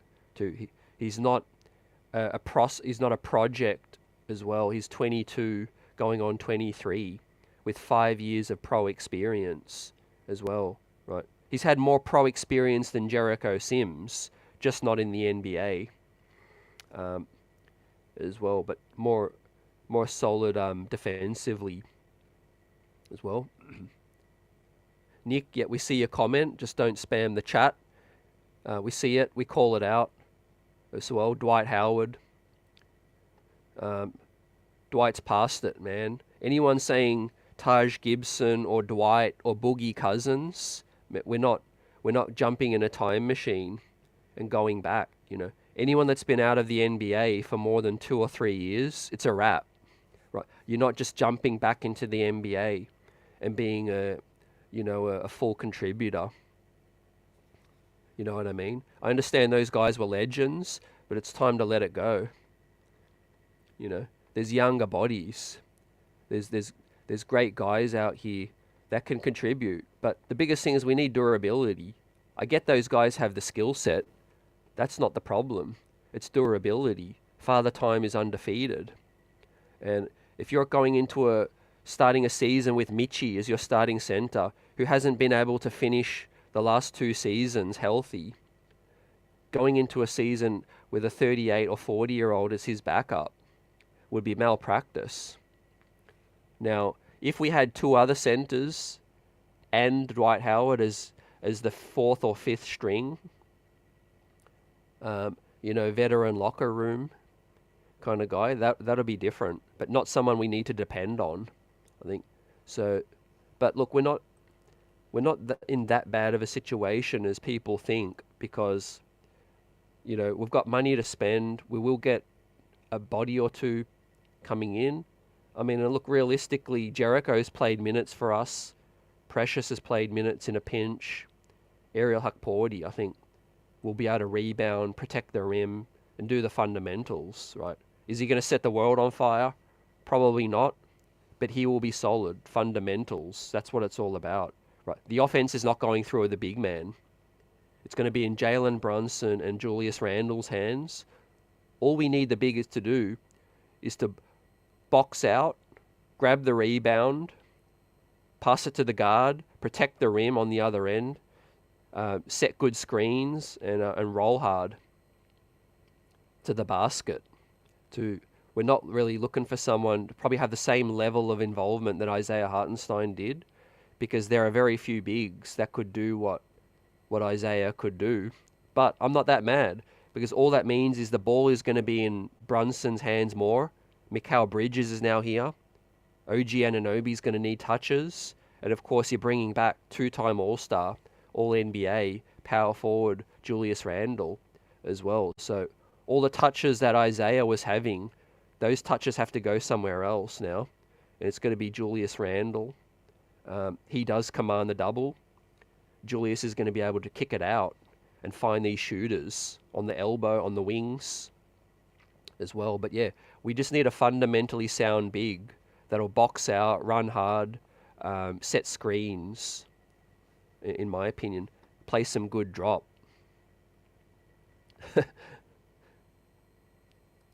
Yeah, Dimitri's onto it. Randall can make the same passes as Ihart. Exactly. And he's actually more of a threat offensively. He's going to command a double team. He's going to command a double team as well. But yeah, let's see these guys put it all together. I'm rooting for all of our guys because especially Sims and Hukporti, right? You know, for whatever they're capable of doing, they're important. They're important right now because they're two centers, they're two bodies, right? It's not ideal, but it's not like we've only got one center on the roster. We've still got somebody there, and we've got money to spend on two more guys. It's going to be interesting to see how much they value Precious. You know, looks like Begley saying he's getting interest from playoff contenders, and we'll figure out whether the New York Knicks still value him enough to, to use up some of that money. But yeah, a lot of people are now taking a victory lap, saying, Isaiah was never going to stay. I don't believe that. I think he was really deciding, and he thought about it long and hard. Some stats from Mo Wagner. He averaged 10.9 points, 4 rebounds, and shot 60% from the field and 33% from 3 in just 17 minutes. Yep. He'd be an excellent stretch 5 option for this team, says Brunson Enthusiast. Gotham CDM. What do you guys think about Mo Wagner? I'll drop his stats in the chat. So this is what Mo Wagner was able to average last season, and he's close to the top of the priorities. I think about that. 17 minutes a game, almost 11 points, 4 rebounds, and shot 60% from the field, 33% from 3. So yeah, we should definitely take a look at him. Not the biggest fan of him, but I don't know of the locker room situation. He does lose his cool, right? I'm not going to question his character because I don't know the man, but while he's on the court, he does have a few meltdowns. Kenny Payne is not a fan of him as a person. Yeah. He does have a few meltdowns, but he would get under the skin of these other teams. But David says, I don't think he'll be in our range. This is where our connections around the league, our networks, are really going to be put to the test, right? Who's willing to come for a veteran minimum who might be very serviceable? Let's see. Surely there's got to be maybe the best big at least available in the G League to sign for us for the minimum, who wants an NBA spot. There's got to be some bigs that just need an opportunity, that are ready to step up. Not a fan of Thomas Bryant. Damian Jones wouldn't move the needle for me. I'd rather take a flyer on Mo Bamba, to be honest. Reclamation project, I know. But I think, if you could get some consistency going, if you can shoot the 3, wouldn't be the worst thing. Alex Sarr's brother, Oli Sarr, that'd be interesting. Harry Giles as well. So the elephant in the room is we have not completed the Mikal Bridges trade yet. So that is the first domino, which is going to tell us how much money we have to spend. Who else are we sending out in the deal to make that deal happen as well? Because the deal has not been finalized yet. So we've got to wait and see what shakes out with that. do we expand the trade and figure something else out as well? We've also got the exception that the chat mentioned as well. Salute to you. We have a Obi Toppin trade exception of $6 million as well.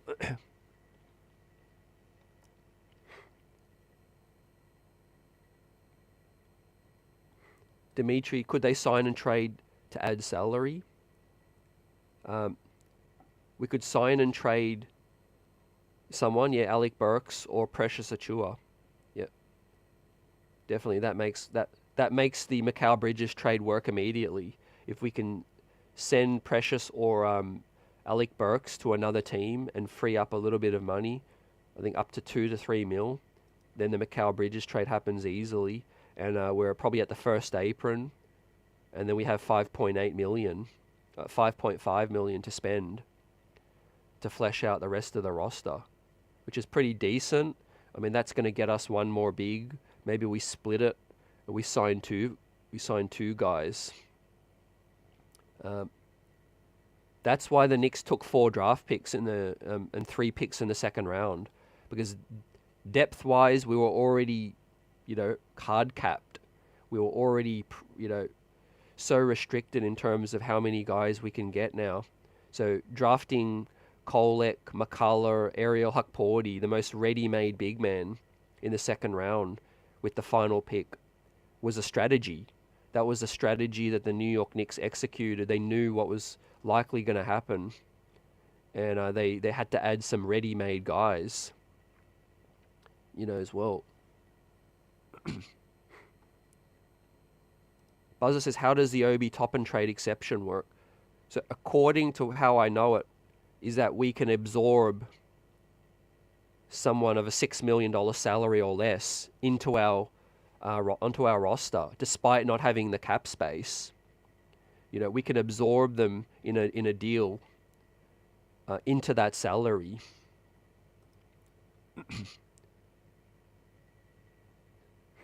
So, yeah, I'm high on what we did on draft night, and it might just end up being even more better in terms of A+, right?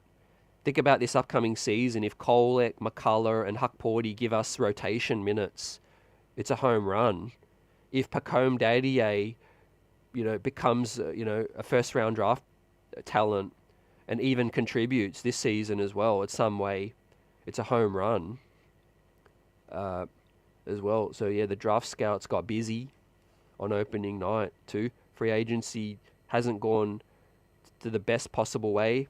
However, the trade we did with Macau Bridges set the table for the New York Knicks being the favourites to make the Eastern Conference Finals. Now, so talking about Mo Wagner and maybe not being the best locker room guy, Xavier Tillman, James Wiseman. I take Mo Bamba on a veteran's minimum. I take Cody Zeller on a veteran's minimum. I'll probably take Daniel Tice on a veteran's minimum, to be honest, because he brings experience at least. JaVale McGee would be a no for me. Tristan Thompson and Boban would be a no for me. Omar Yurtseven seems like it's a yes. I do need to look at his film a bit more. Thomas Bryant would be a no. Bismack Biyombo on a vet min would be a yes. Mike Muscala on a vet min would be a yes. Taj Gibson as a coach would be yes. As a player would be no. Right now. Harry Giles, veteran minimum, possibly a yes. Ibu Baji, I don't know enough to say.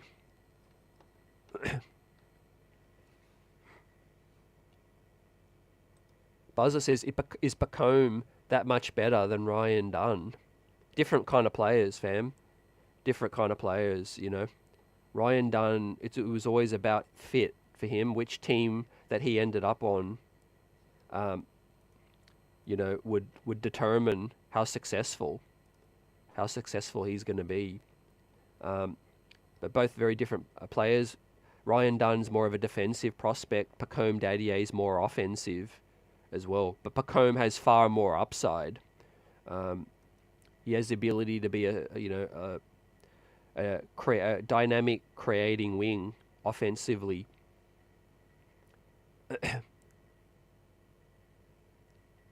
Eric likes Christian Wood. Xavier Tillman says Kenny Payne. Yep, definitely. Xavier Tillman solid. And look, I know I said before, Daniel Tice might be a no. I think at this point, you've got to look at that. You've got to look at him as an option. Daniel Tice is a veteran's minimum. Kind of experienced as well. We could see. Don't forget, whoever we sign, it's not completely final. We could bring some guys into training camp, and whoever wins the spot, we could play these guys against each other in a training camp situation and see which veteran can win the spot. We also could see that Ariel Hukporti could be exactly what we need. Yep. So Pacome Dadier, some comparisons to him could be a Danny Granger type. Danny Granger, for those not familiar with him in Indiana. Some other names could be, the likes of a Denny Advida, Denny Advida type. Has defensive potential, has shot creation ability at 6'9", very good wing size. I think at the very least, Pacome Dadier could be a poor man's Alec Burks. I think that's the lowest floor. He could be a poor man's Alec Burks, and he could end up being a Paul George light. Best case scenario. It's a pretty good flyer to take with the 25th pick. So yeah, D Hall, my realistic choice would be Xavier Tillman.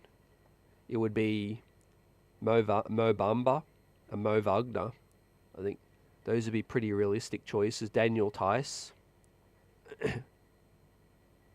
I know it's pretty underwhelming at this point, but look, these guys are backups at this point.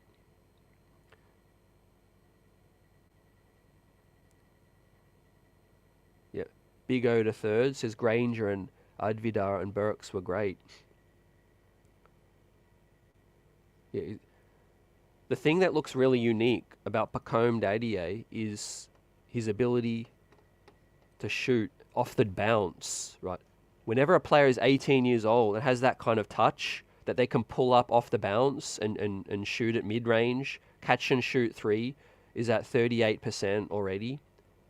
I've spoken to some European draft scouts that think he could be good enough to earn rotation minutes early on. You know why? Because his ability to catch and shoot is good. When your ability to catch and shoot is good already, and you've got Mikal Bridges, OG Anunoby, Julius Randle, and Jalen Brunson, you don't need to be handling the ball. You just need to be standing there like corner store Kev. Like Kevin Knox used to stand there, catch and shoot it. And who's to say Pacome Dadier couldn't do that for 10 minutes a night? 15 minutes, if his defense looks more ready. But the difference is right now, Pacome Dadier has shot creation. He can put the ball on the floor a little bit. He has a high release, kind of like a DeMar DeRozan. That's another good comparison, I think, in terms of the jump shot. It looks very bouncy with a very high release. So that's where I'm at with Pacome Dadier. I know there's a whole heap of comparisons right there, but seriously, the guy is just a mold of clay. He could be anything. I think that's why the Knicks took him. And in terms of Pacome Dadier, the defense might be the swing skill, Kind of just like we talked about with RJ Barrett. We always knew RJ Barrett would be a very, very solid offensive player in the league, can create his shot, can score in bunches. Maybe the difference between RJ Barrett becoming a multi-time All-Star is what he does on the defensive side. And if Pacome Dadier can be, you know, a ready-made sort of solid defensive guy, he's got the tools. I think the offense, you know, has also a lot of upside. Yeah, like J Dub says, the release is like Michael Porter Jr. 100%. It's like a spitting image. High release as well. Tough to block. That's really good.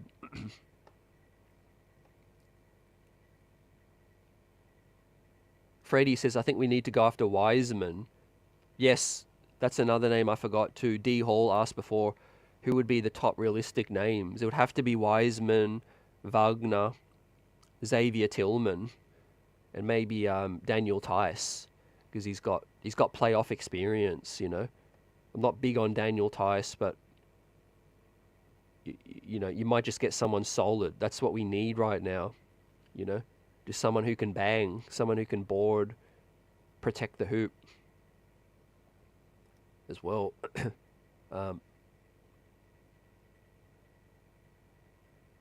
Look, the scouts got busy, you know. The Knicks scouts went to Germany, they watched Dadier, they went to Australia, they watched Ariel Hukporti, and of course they watched Tyler Kolek and Kevin McCullough as well. I think those were more Tibbs guys. So top free agents available, according to Keith Smith, for him. Shemezi Metu is another name to look out for. Wiseman, Bitadze is now gone. Tillman and Wagner as well. And at the power forward spot, our guy, Precious Achua, Torian Prince, Slow-Mo Anderson, and Miles Bridges, it looks like. Too. Restricted is Simon Fontecchio. Right, he can play some 4, but he's more of a stretch 4 as well. If the New York Knicks fall to the second apron, we might free up as much as $16 million to spend, and we could steal Kyle Anderson from Minnesota. We could steal Sadiq Bey, Fontecchio. With that kind of money, that's some serious cash. So Brock Aller and the rest get to work right now. That could be the difference between topping up this roster to being a championship contention. Caleb Martin is still available as well. He's unrestricted. He opted out, or the Heat declined his option, I think. So Miami Heat's Caleb Martin. I know we're kind of stacked at the wing, but man, hey, if the Knicks got Slow-Mo Anderson or Sadiq Bey and another big, that'd be a home run. If the Knicks could get Sadiq Bey or Kyle Anderson with some of that bread and get another backup big, I mean, that's championship roster right there, man. Also, we could make Minnesota a hell of a lot worse, right? As the money dries up, if someone can steal Kyle Anderson, it's going to be a wrap for Minnesota, I think.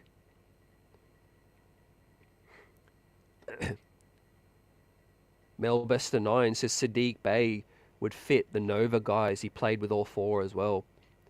So did Archie. Yeah, we might be able to make this a Villanova 6.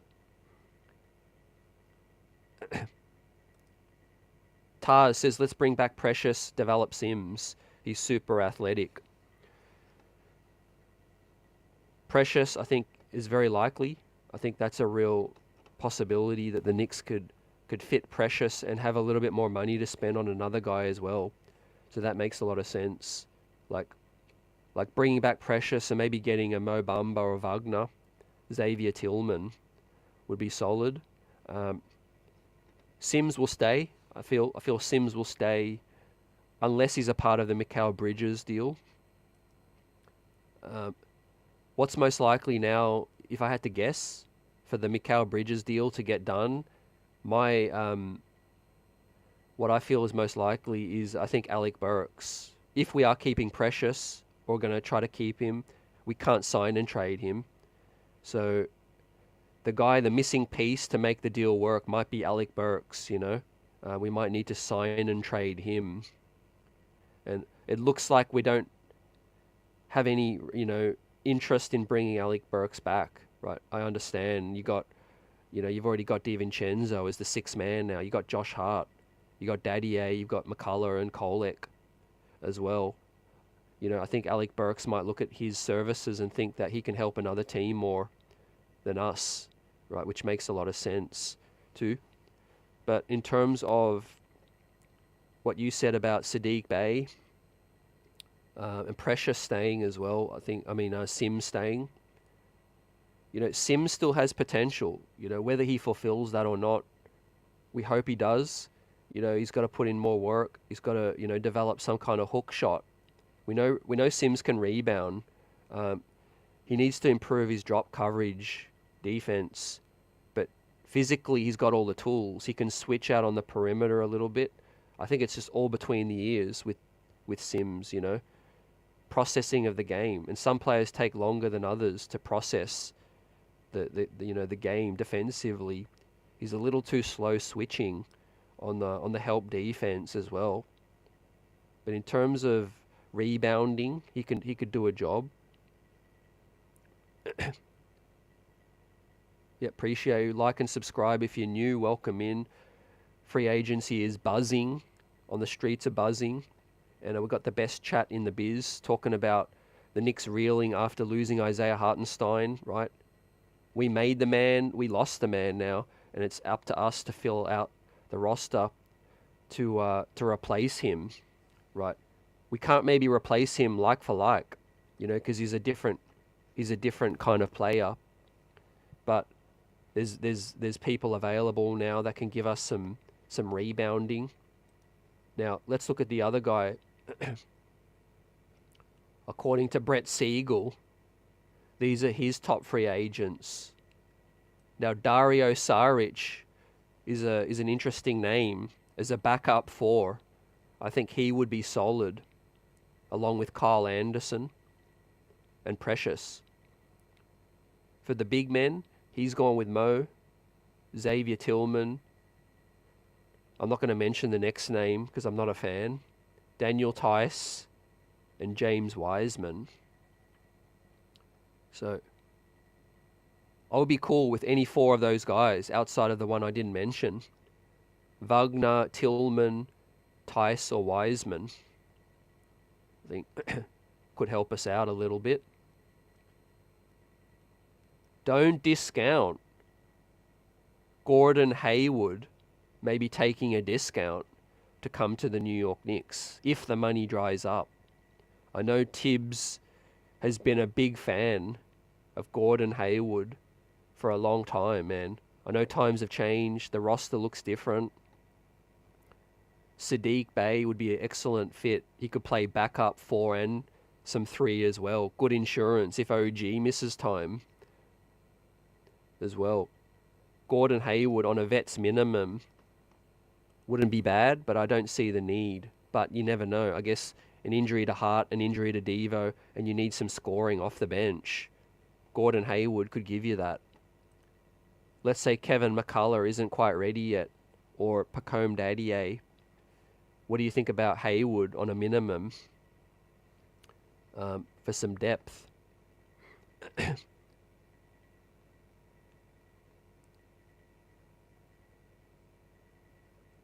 I think Sims, in terms of his athleticism, is like a Blake Griffin, but the skill set's so different too. What's up, Danny? Salute. Jedi Mind Nick 23. Is Omer Yurtseven being released? Yeah, that's a name I keep mentioning too, or I forget to mention.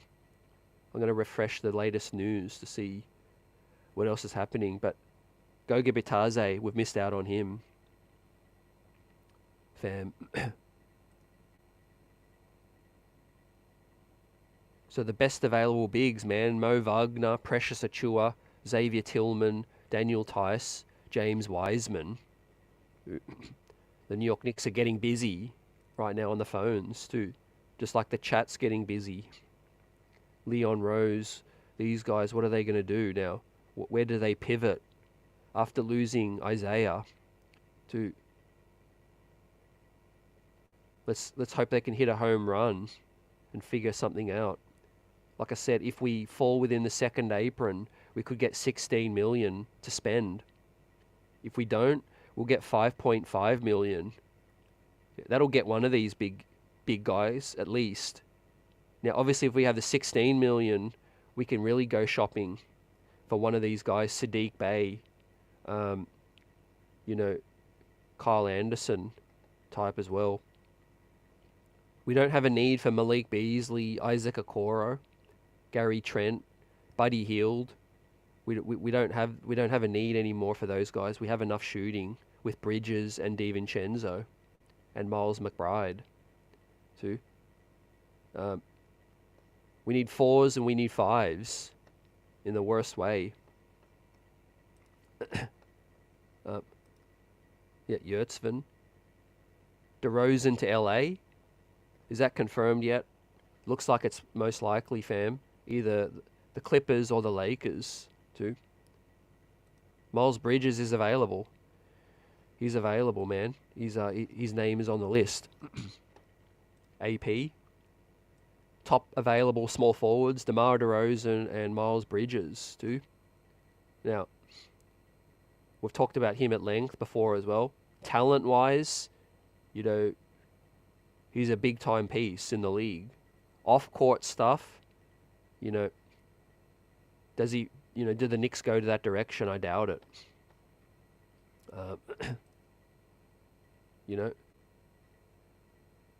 But yeah, those are some names. Kyle Anderson can play the backup 4 as well. Yep. No, it's a good guess. Tars TV. It's a good guess. I think DeMar does feel slighted now in Chicago. I think he wants to go to LA. I tell you what, it would be a nice recovery for the Clippers to lose Paul George, but to save face and get DeMar DeRozan would be big time. That would be big time. Free agent Buddy Boeheim as well. Has plans to sign an Exhibit 10 with Oklahoma too. Son of Jim Boeheim. Looks like the Suns are going to get Monte Morris.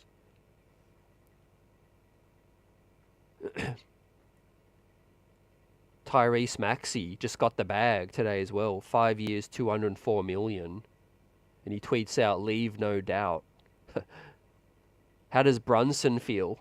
Looking at this, guys. Right. How does Jalen Brunson feel? Knowing that these guys are paid more than him. Right.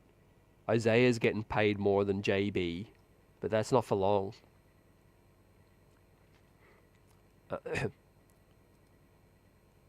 So Buzzer, how do we end up with 16 million to spend? So the best way I can explain it is there's 2 aprons, the first and the second, right? I think they're 10 million apart. So depending on your salary number, you fall within a specific apron.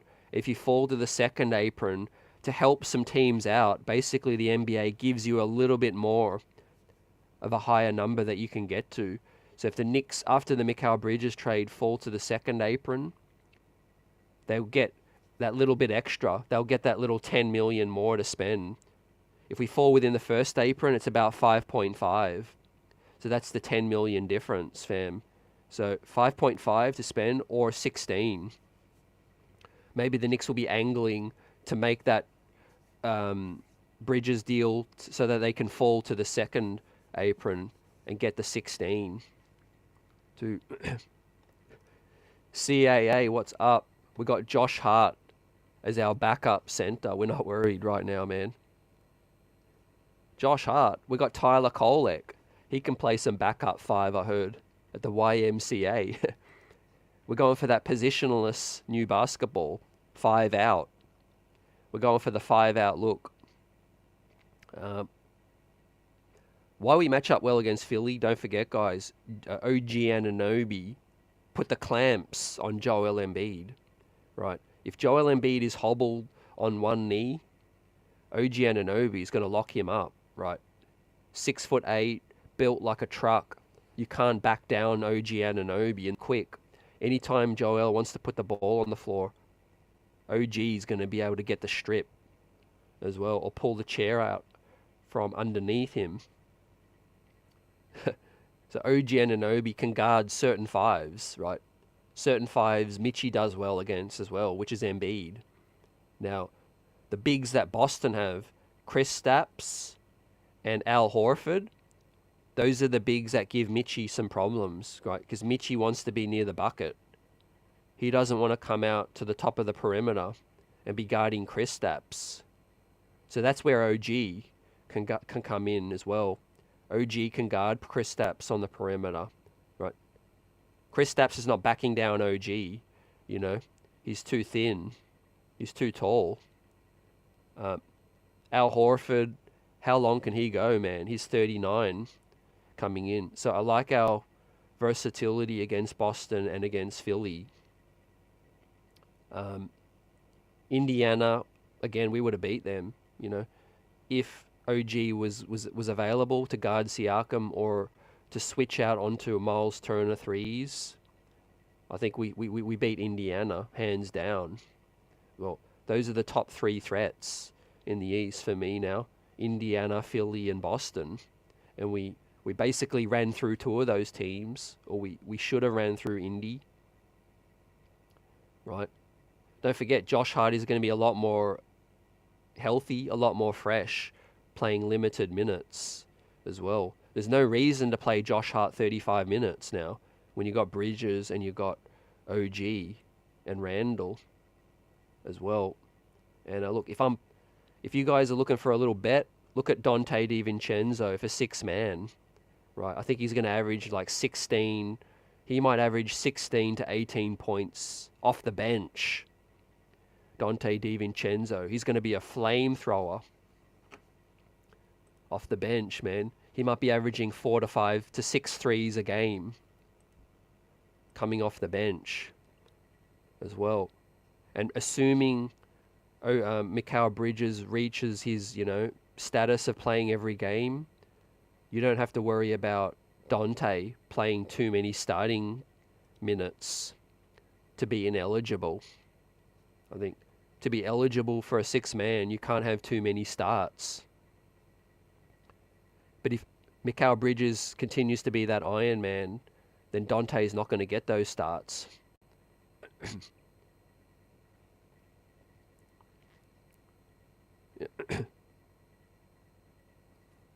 Okay, we got some more trolls in the chat. The chat's popping so much, we got trolls. So I'll fix that up. Now keep it buzzing.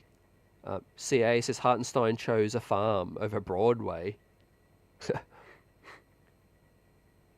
I think his injury concerns, and where he came from. And as I said at the top of the show, the money was just so different. I thought it might be a $5 to $7 million difference, 17 milli from the Knicks, 23, 25 milli from Oklahoma. The fact that he got 29 was just crazy. That was crazy. And, most people would have taken that as well. And he's still getting a starting spot in the NBA. You're right. He ain't going to Oklahoma. Unless it's a starting spot. And he ain't going to Detroit. Dude. Kevin says Hassan Whiteside. Haven't heard much from him. I know he's been playing overseas a bit. I think the Knicks will be more likely to keep it within someone who's been in the league, but we'll find out. Miles Bridges will get paid, I think. Yurtsven looks like a nice, tidy pickup. Let's see. But Jeremy Cohen, Knicks Film School, is all over the cap situation as well, so we'll shout him out. And the Knicks will be hard capped at one of them, either the first or the second apron, fam. So you can see we will have 5.8 to spend or 16.1. It just depends how we maneuver the Mikal Bridges trade and whether we can send out more salary too. Depending on the complexity of that trade, it would change if Diakite's salary becomes guaranteed as well. So we have a decision to make with Diakite. He has a non-guaranteed contract of 2.3, but it's not guaranteed until January. So we can use that to manipulate. If we want more salary, we can keep him and waive him after. If we want to shed salary, we can let go of Diakite right now. So he's kind of a pawn in this game, is Mamadi Diakite as well. He'll be praying that he gets guaranteed. Of course, it's 2.3 million. He'll be praying that the longer he stays on the roster till January, it gets guaranteed.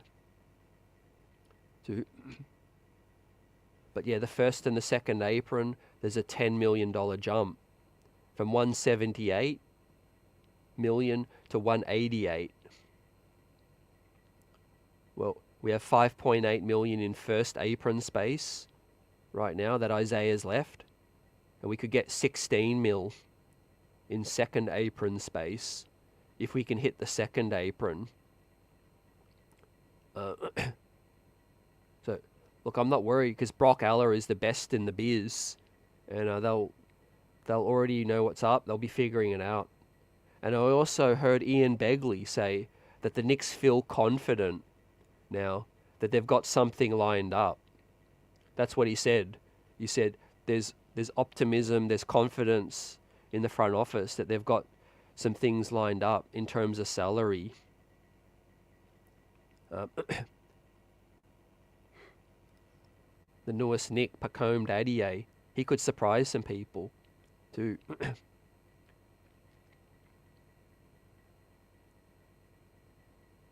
CAA says, how does OKC pay Hartenstein 30 while having to extend Jalen Williams and Chet? I'll tell you how. Right now they haven't had to pay everyone yet, but they've also given Isaiah a 3-year deal. So that's clever. They didn't go to the 4th year because they didn't need to. Yeah. Yep. The graphic is insane. Yeah, Big O to third, I think. But Brunson will get his bag. He'll get that bag too. Trini says, let's get to 100 likes. Absolutely, let's get it. Salute. How you feeling about free agency so far, right? It's been underwhelming, but the Knicks have made their splash, man. We've got the best pickup of the offseason so far, in my opinion, right? Paul George is talented, there's no doubt, but he's 34 years old, right? And the fact that Embiid can't really stay healthy. Is Andre Drummond an excellent backup?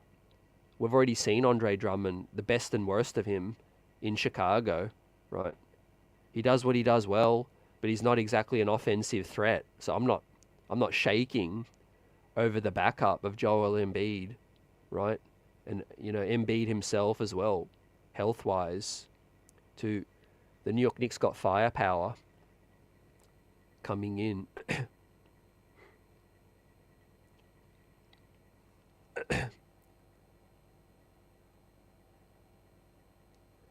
Yep. Yeah, Taz says, I like our OG. Didn't even test the market. That says a lot. CAA, man. That's how it started. That's how it ended, I think. Right before the OG trade happened, when we saw the notification that he signed with CAA, it was like, it was meant to be, The Knicks made that trade, and they kind of agreed already on the number, I think.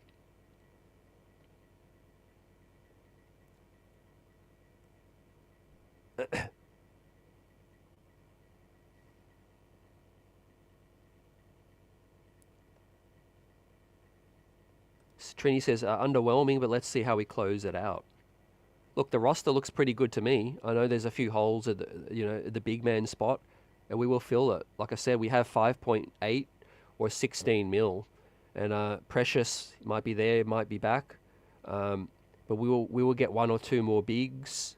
I like our depth. I like our depth this season as well. Obviously we need better health, but we've made reinforcements for that. Bridges can guard 4 positions. OG can guard 3-4 positions as well. McCullough and Daddier give us positional size. Now they might take a little bit more time to find their feet. They're going to be rookies, But McCullough, is an older senior. He was 23, and he's NBA body ready in terms of defense, 6'7" as well. Deuce McBride's coming into another season more experienced, and look, Ariel Hukporti has pro experience as well, which is going to help him out as well. And I think you guys will be pleasantly surprised in Summer League when you see him, right? There might be a lot of conversations if he's guarding Khalil Ware, if he's guarding Alex Sarr, which he did in the NBL, right? You're talking about a guy who went number 1, Alex Sarr. Ariel Hukporti, our guy, was defending him in the NBL and holding his own as well. Bigger body, he's able to protect the hoop.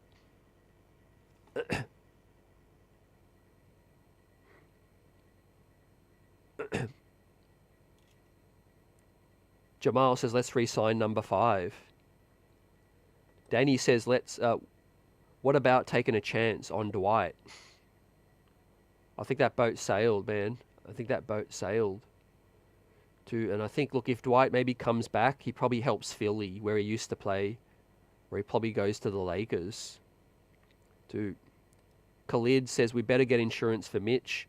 You can chalk Mitch missing at least 20 to 30 games. Well, I hope it doesn't happen, but the point you made is valid about, making sure, we get some more depth up in here as well. And Lonnie says, I guess Leon and staff are scrambling. Love to be a fly on the wall. Love to be a fly on the wall, but I don't think they're scrambling that much. I think, they've got plan Bs and plan Cs lined up already. And I used the example already on draft night. We drafted a ready-made center with the 58th pick because we probably knew there was a real chance Isaiah was walking. So if we knew that back then, and we were scouting Hukporti back in January, I got to think that they've already talked to the agents of a few big men.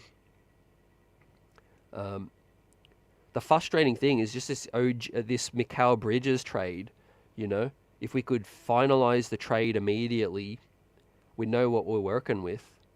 But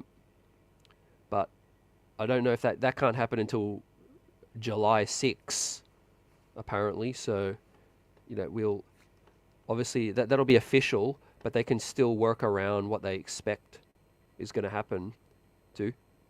Yeah, Kenny Payne, I'll give you a contract, a 10-day. Can you give us some rebounds? Can you hit free throws? Can you use up 6 fouls?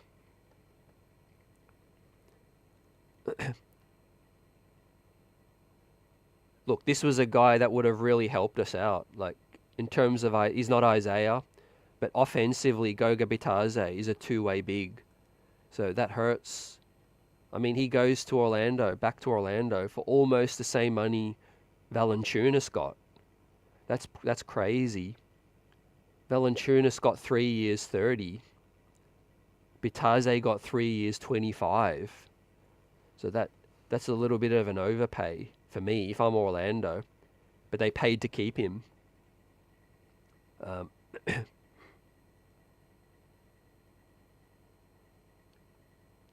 Yep. D. Grant. Yeah, we missed out on Bitadze, I feel. Yep. James Wiseman. Yeah, I like Wiseman. I think he'll be a solid veteran pickup if we got. Andrew says July 6 and will be for 16 mil due to reserve. So we were waiting on the trade to be finalised, but Jonas Valanciunas was a good name. 32, he would have fit, stretched the floor out as well, KP. Yep. Ultra thinks Leon's cooking up a trade. That won't surprise me. If I had to put money, like I said, I think it's Alec Burke sign and trade. I think it's Alec Burke sign and trade, fam. And then whoever we take back, whatever salary that person we might take back in a sign and trade will be to help us get to the first apron or the second, well, maybe whatever else it's going to be, too, fam. Because the thing is, we've probably decided we don't need Alec Burks, right? We've probably spoken to him and said, look, AB, we appreciate you, but we want you to get opportunities. You're not going to get those, We've got Devo, we've got Hart. We're stacked at the wings. But we could say, look, Alec Burks, we could sign and trade you. We could send you to a team that you want, and we help that other team out, and they can send us some other body back with certain salary, to help us get to where we need to get. Precious, we might have plans to keep, so we can't sign and trade him if we want to keep him. Yep. Yep, Buzzer wanted Valanciunas as well, and you wanted Miles Bridges as well. Nick Yak says we have the $5 million and sign Burks. Yep, we might be able to do that as well. We might be able to keep Burks if we want, and sign and trade Precious. I'm going to keep refreshing. Danny says Noah Vonleh. He's been in the news recently, man. Unfortunate situation in China where he's not getting paid. He's not getting paid his dues. Right. I think his game's regressed to the point where he might not be NBA ready, and there is some more NBA ready guys available, right? Mo Wagner has some skill sets. He's an offensive two-way big as well. I put his statistics in the chat. Again, I have questions over his locker room fit. But guys, these are the stats from Mo Wagner this season. 11 points, 4 rebounds, shot 60% from the field, 33 from 3 in 17 minutes. Right. He's probably the best big available in terms of two-way. He does look like a bit of a head case, though. That's the problem. He's a hothead on the court, but he can get under the skin of the other team, right? Best believe if he gets at Joel Embiid, something's going down in the playoffs, right? And if Joel Embiid ever risked pulling his leg, it's definitely on, right? Mo Wagner's that kind of guy. But unfortunately, it'd result in suspensions. Probably. We don't need that. Tariq says Mo's my favorite big available. Yeah, you can give us a bit of everything.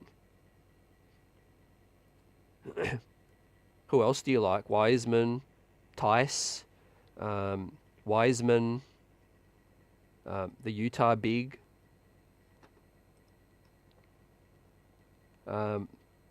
Walker Kessler is a name. He can't shoot it, but he's a huge big. Liam says, I'm telling you, Wiseman for cheap. Sign and trade Burks. Precious provides depth at the 5 and the 4 spot. That'd be solid moves. I would sign off on that. I haven't watched Wiseman enough, but I know there's experience, there's potential. I think as a backup. What's happening with Brook Lopez, Danny, and Bobby Portis? They're looking to move him. They're looking to make some trades.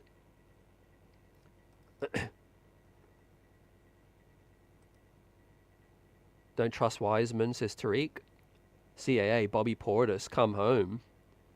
I mean, he'd be the ideal stretch 4 with Bobby Portis, but if we want to go cheaper, we got a poor man's version, and we got Mike Muscala. Mike Muscala, fam, is available. So I'm going to pull up the free agent bigs again. And we've got Danilo Gallinari, who I'd take for a minimum, but I'm not confident for his health, fam. Wiseman, Wagner, Tice, Cody Zeller. He's a big stiff, but he'll rebound. He'll clog up space. JaVale McGee is a no for me. Tristan Thompson, no. Boban, too big, not durable enough. Omer Viertsvan, he's intriguing for me. He's intriguing. Bismack Biyombo. Mo Bamba, Reclamation Project. as well. Harlem's own. Now, he might be a case of like Precious. He gets back to his city, gets back with his people, and maybe he starts to feel confident, starts to feel comfortable as well. That can happen. The New York Knicks have done some reclamation projects before. Do you guys remember Trey Burke? The guard out of Utah, drafted as a first-round pick. Nobody wanted any parts of Trey Burke. When he came to the New York Knicks, he resurrected his career. And that's what kind of Precious has done as well. Precious Achua, his stock was pretty low when it came to the Knicks, let's be honest. But Tibbs, the coaches, they got Precious's game and potential back up. Yeah, Nelson, I'm in Australia. Yep, salute. Salute, guys, salute. Ultra says Robert Williams III in a trade. I don't know how daring Leon can get with these trades first. I think filling out the roster might be the safest bet. Yep. See, D. Grant says, I don't want no old guys on the team. Yeah, I understand. And that's why I think Wiseman, Tillman, Mo Wagner, in terms of just skill set, make the most sense. And then look, if you're willing to take that flyer, Mo Bamba as well. But knowing Tibbs, knowing his connections with Steve Clifford, I won't be surprised if Cody Zeller ends up here. Cody Zeller. You see, what does Tibbs value the most? Just blocking the rim and rebounding, right? We're not going to be looking for a guy to get the same amount of touches as Isaiah did. Now, if it is a Wiseman or a Mo Wagner, then they have a little bit more of a green light, because they've got more of a skill set. Offensively, James Wiseman and Mo Wagner might be two names that can do a little bit. Dump the ball down. They can do a few things. I think anyone else we get is just basically going to rebound and protect the rim. Maybe Xavier Tillman. He might have a bit of a post-up game. So, yeah. Yeah, Liam says Wiseman can shoot, as well as with Tibbs' development. Yeah, we might be able to, repair his value. But yeah, there is questions, man. See, when we're trying to compete for a championship, the words reclamation project doesn't sit very well. Obviously, I think Precious has to be the leading candidate to come back. I think he's the leader in the clubhouse because Tibbs knows what he can do. We're seeing it. He might be the best option. Develop his shot a little bit more chemistry with the squad, all of those things. What do you guys think? If there's a leading candidate to come back right now, is it Precious? Is that the right move? Right? At least one of the moves to get Precious back. He went to battle with us all season, most of the season at the end, went to a battle with us in the playoffs.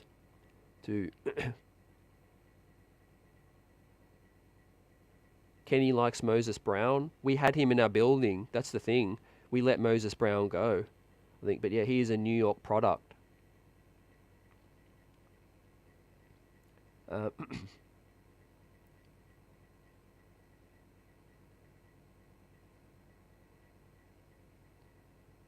Yeah, maybe there is no one out there better, man. Taz says, nobody on the list better than Precious and Sims.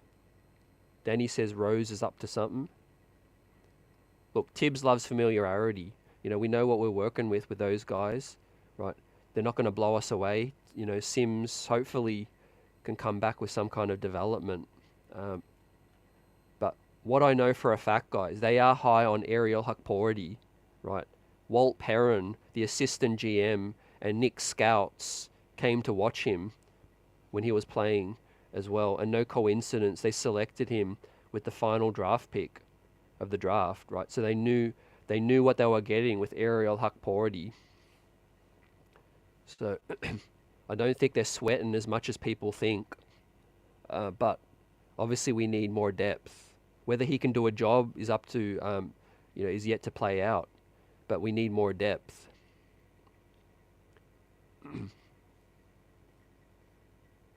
You see, Sims has potential still, right? He's a young player, and I don't give up on a player his age. But what I'm worried about is obviously postseason, he didn't look ready. When given the opportunities, there's been limited progression for Jericho Sims. Now he can do what he does well with skying for the rebounds and the alley oops, but he's got to work on the other things, switching, help defense, foul prone, post up defense, and not getting fouls. As well. Let's hope Kenny Payne or these coaches can get in the gym like they did. That's where you bring Taj Gibson in as a coach. Anyone that's mentioning Taj Gibson as a player, he might have more value for the New York Knicks as a coach. Right? Sign Taj Gibson as a development coach, and he can work with Precious, and he can work with Hukporti, and he can work with Sims. That's the best way to help Taj fill his pockets and also help the squad. But he just hasn't got the legs to be a player anymore.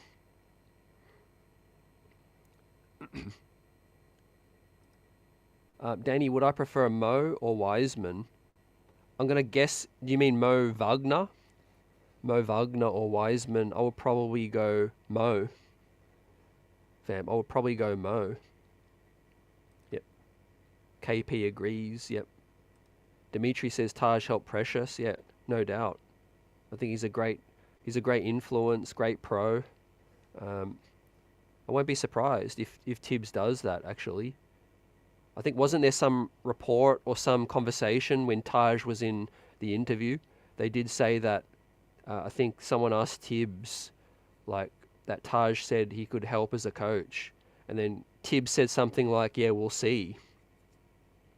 So I think he acknowledged that Taj can do some things as well. I mean, I don't want to linger on this that long, but Patrick Ewing, man, why not get him back? Man, he's staring us in the face. A club legend as well. He could be in the gym helping these guys out as well. Why have we brought all these legends back? Why haven't we brought back Patrick? So, yeah, these are the top names, I think. Even before I'd probably go Mo Bamba, I'd probably go Yurts, Omar Yurtseven. Yeah. He's more consistent at the moment. He's younger, still with upside. Yep, this guy, Omar Yurtseven. He got let go out of Utah. Also like Xavier Tillman. Xavier Tillman, man. Didn't he play in the NBA Finals for Boston? Right. I'm pretty sure they can't keep him. If we offer anything more than the minimum, they have to let Xavier Tillman go. They've spent so much money. I mean, I'd be cool with Xavier Tillman, Mike Muscala as a backup 4 spot.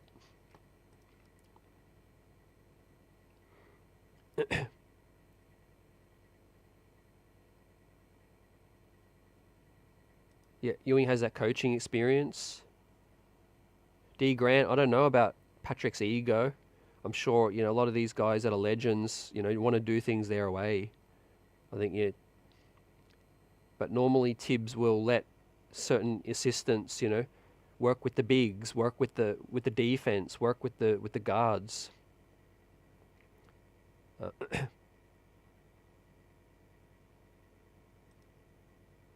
Mez says, can we please get Mo Wagner? So he'll be playing in the Olympics, by the way. So you get a good look. Assuming we've already signed our bigs by then. But the Olympics kicks off in 2 weeks, I think, fam. And Mo Wagner will be playing for Germany averages 11 points, 5 rebounds, 60% from the field. Can shoot it a little bit as well. I won't be surprised if somebody snaps him up though, right? Whoever's got some money left in the bank, I think will sign Mo.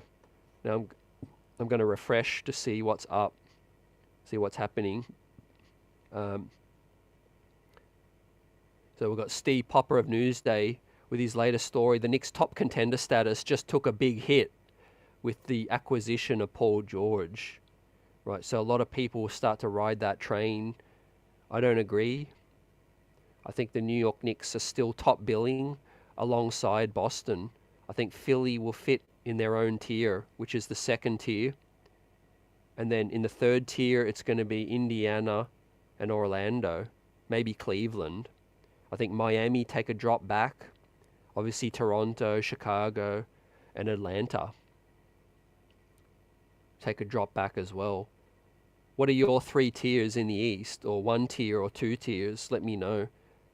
Would you put Philly alongside the Knicks? Are they a real threat? Right.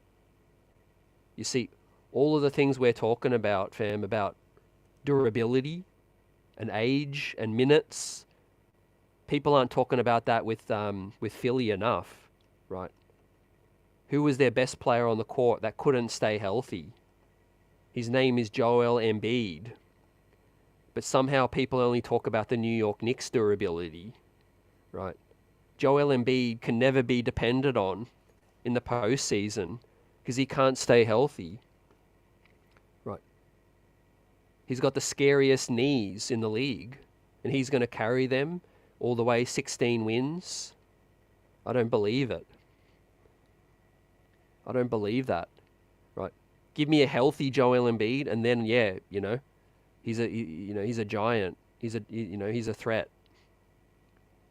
But whenever you get locked up by OG Anunoby, a guy who's 5 inches shorter than you, 4 inches shorter, and you get locked up by Mitchell Robinson, down the stretch. I know he had some big performances. He had the big game, 40 points, 50 points, I think.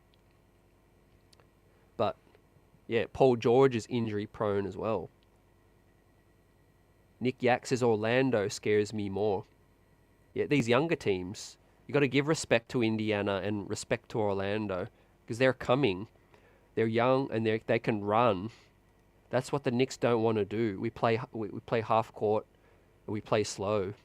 And especially now with Mitchell Robinson, we are going to be playing even slower with Julius Randle back as well, right? Are we better in the half court? Absolutely now.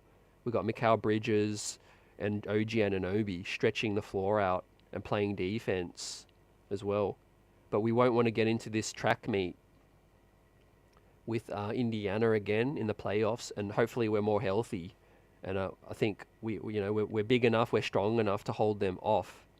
But what concerned me against Indy was that Jalen Brunson, he was being picked up full court every single possession, was like a nightmare trying to get the ball inbound. And we didn't have many people to help him out. We needed another dribbler to come up, or a guy to set a hard screen. But we have that now in Tyler Kolek. We have another guy that can help out Deuce. And we've also got Devo, who's going to be 6 man. He's going to be more fresh as well. David says I forgot about the Bucks. Yep, apologies for anyone out here that's a Bucks man or not. Yeah, Milwaukee's one of that team where maybe they're one move away from getting back into that second tier.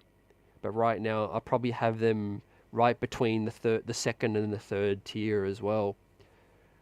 Damian Lillard, I just think defensively they've got to do something, man. Brook Lopez is getting too old. I think they're going to move him. Bobby Portis as well. I mean, if I'm Milwaukee, I'm finding a way to try to get Mo Wagner or Tillman, because they're going to need some younger, healthier big men as well. Liam says biggest concern is Philly. Boston, I feel like, is soft. Yeah. Boston's beatable, man, and Indiana really could have taken a hole out of them 2 or 3 games, but they got swept, which is crazy. But yeah, you know, they really choked at least 2 games. Big Otis says PG and MB will be sharing their knees, man. And what if they bring Kyle Lowry back as well, man? They'll need all the ice that Philadelphia can produce for those ice bath. Dude. Look, if I'm managing Philly, though, the one way that they can circumvent the health problem is that they've definitely got to limit Embiid's regular season minutes. And that bodes well for the New York Knicks in the standings, right? If you're Philly, you're not gunning for the 2nd seed. That's where the New York Knicks will get the edge, in my opinion. Tibbs coaches harder than any regular season coach in the league. He will push for every single win. So it's probably going to be Boston or the Knicks number 1, then the other team number 2. And that's when you start to talk about Philly. Because if you're Joel Embiid in your Philly, you're not pushing for every single win. You know, there's going to be these load managements, back-to-backs, and all of that. And you want to make sure Philly's healthy for the postseason. So that might be where Indiana sneak in as well.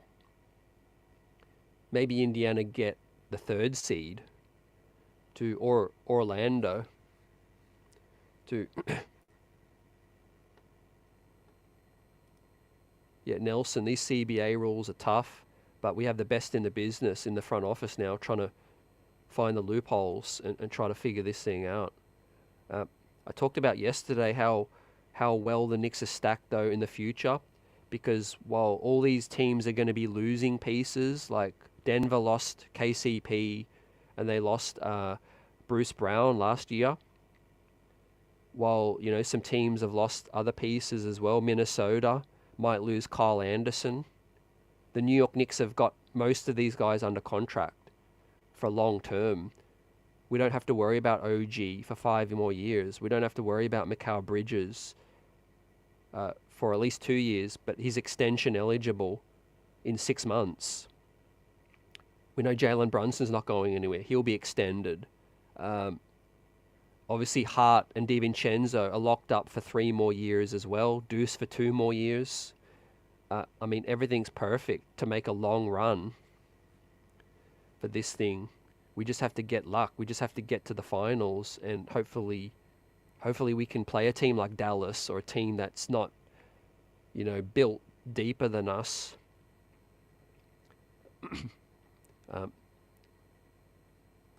Yeah, look, mentally Philly choked as well. The thing everyone wants to talk about with Mikal Bridges is his game, but don't forget about the winning pedigree he comes with, the work ethic and the chemistry, right? 4 Villanova guys now, like the Avengers Infinity Stones, right? Separate, they're all powerful. All together, they're even more powerful when you put everything together. The way they're going to compete, the way they'll play hard, as well as the chemistry late in the games, I think that'll be hard to beat when you talk about it.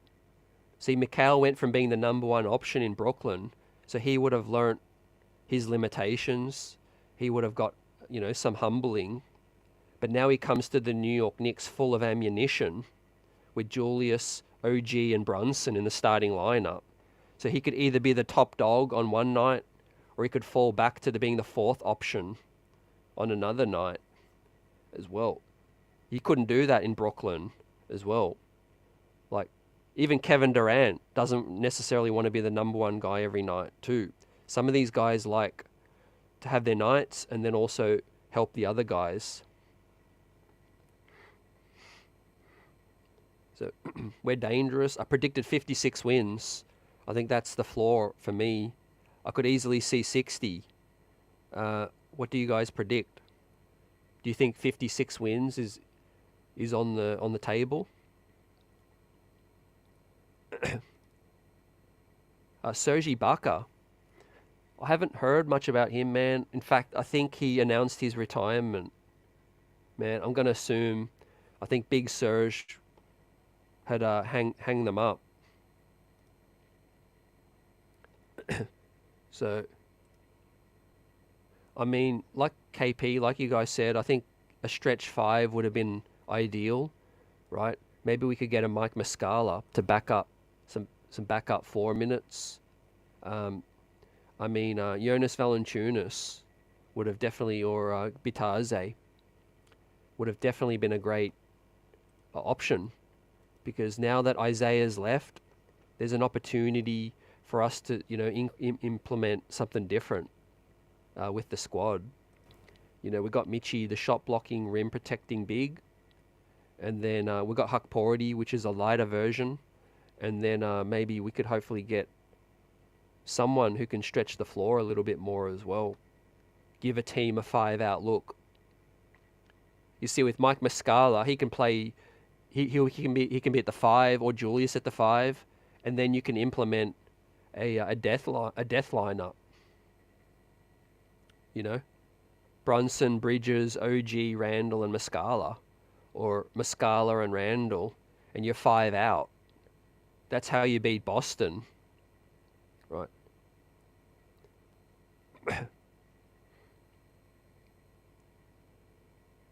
Tariq says the Knicks should only consider Mo, Wagner, Daniel Tice, Xavier Tillman, or just go back to Precious. I'm not feeling no country for old men and these retreads.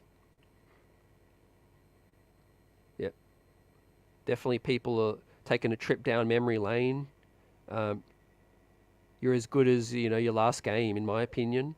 Now, a lot of these guys are out of sight, out of mind. I like Tillman, played in the NBA Finals. He's young. Wiseman is a little more of a reclamation, but Daniel Tice is experienced as well. Mo Wagner. Obviously, Precious is a given. I think he needs to give us some depth at the 4 and 5, but I still think we need someone else as well. Yep. As Johnny says, he's not the answer at the 5, but definitely at the 4, he can give us some more depth as well. So look out for the Knicks to maybe get 16 more million, or whether it's the 5.8, we will be able to get someone.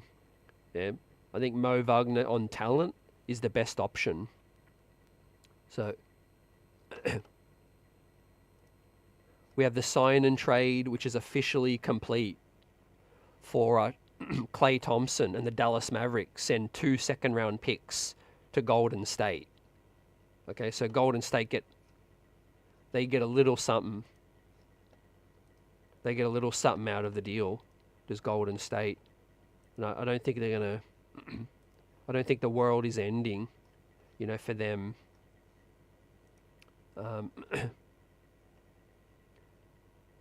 For them losing Klay, right?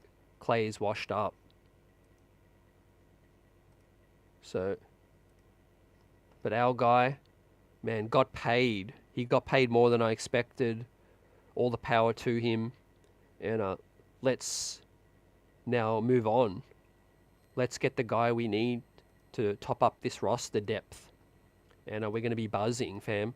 I got the Knicks in the first tier of the East. And let the games begin against the New York Knicks, Boston, and Philadelphia, fam. But the New York Knicks are stacked for the regular season as well as the postseason with their depth in the backcourt, right? Obviously the front court now, all attention goes towards that. But as Isaiah Hartenstein leaves, I want to shout out him for everything he gave this ball club, man. What a ride it was for 2 years, man. Worked his way up into being a solid backup, a backup that can give you great starting minutes, and then became a starter. But $29 million per, man, is more than Jalen Brunson is making. Let that sink in. Right. I'm not paying a center more than I'm paying Jalen Brunson or my other center as well. So that's how the story ended fam as well. Oklahoma City came with the bag. But we're going to fill the rest of the roster out, right? Mikal Bridges was the best pickup so far of the offseason, in my opinion. We didn't have to shed a rotation piece, just draft picks. Too. If we can get 16 more million and add a couple more key pieces, it's been a home run so far for the New York Knicks, right? And you see Philadelphia have to match up now as they made their big splash too, after being scared by the New York Knicks. Too. Summer League is next up.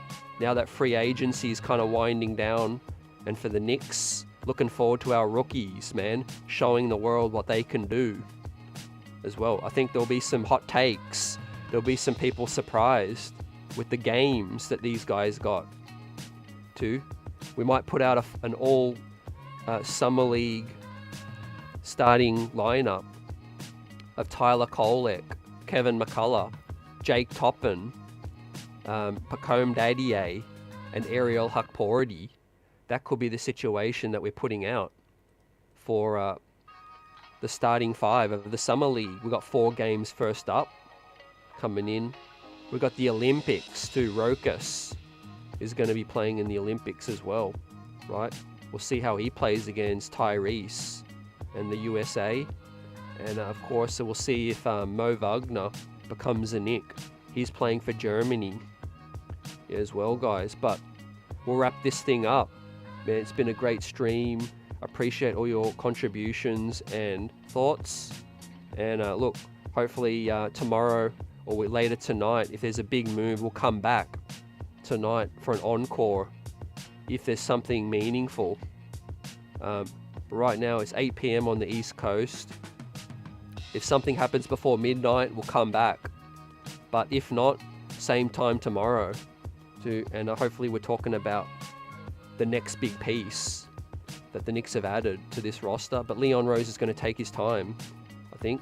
And he's going to figure out what we can do with this Mikal Bridges trade as well, as we wait for July 6 for the New York Knicks to consummate the deal too. My money is on Precious Achiuwa staying right now. It just makes a lot of sense. He's a glue guy that can guard 4s and 5s. And for a roster that's barely thin at the big man spot, that is important. Salute, guys. Peace. Have a great night. And we might see you later if there's a signing. But otherwise, tomorrow. Peace.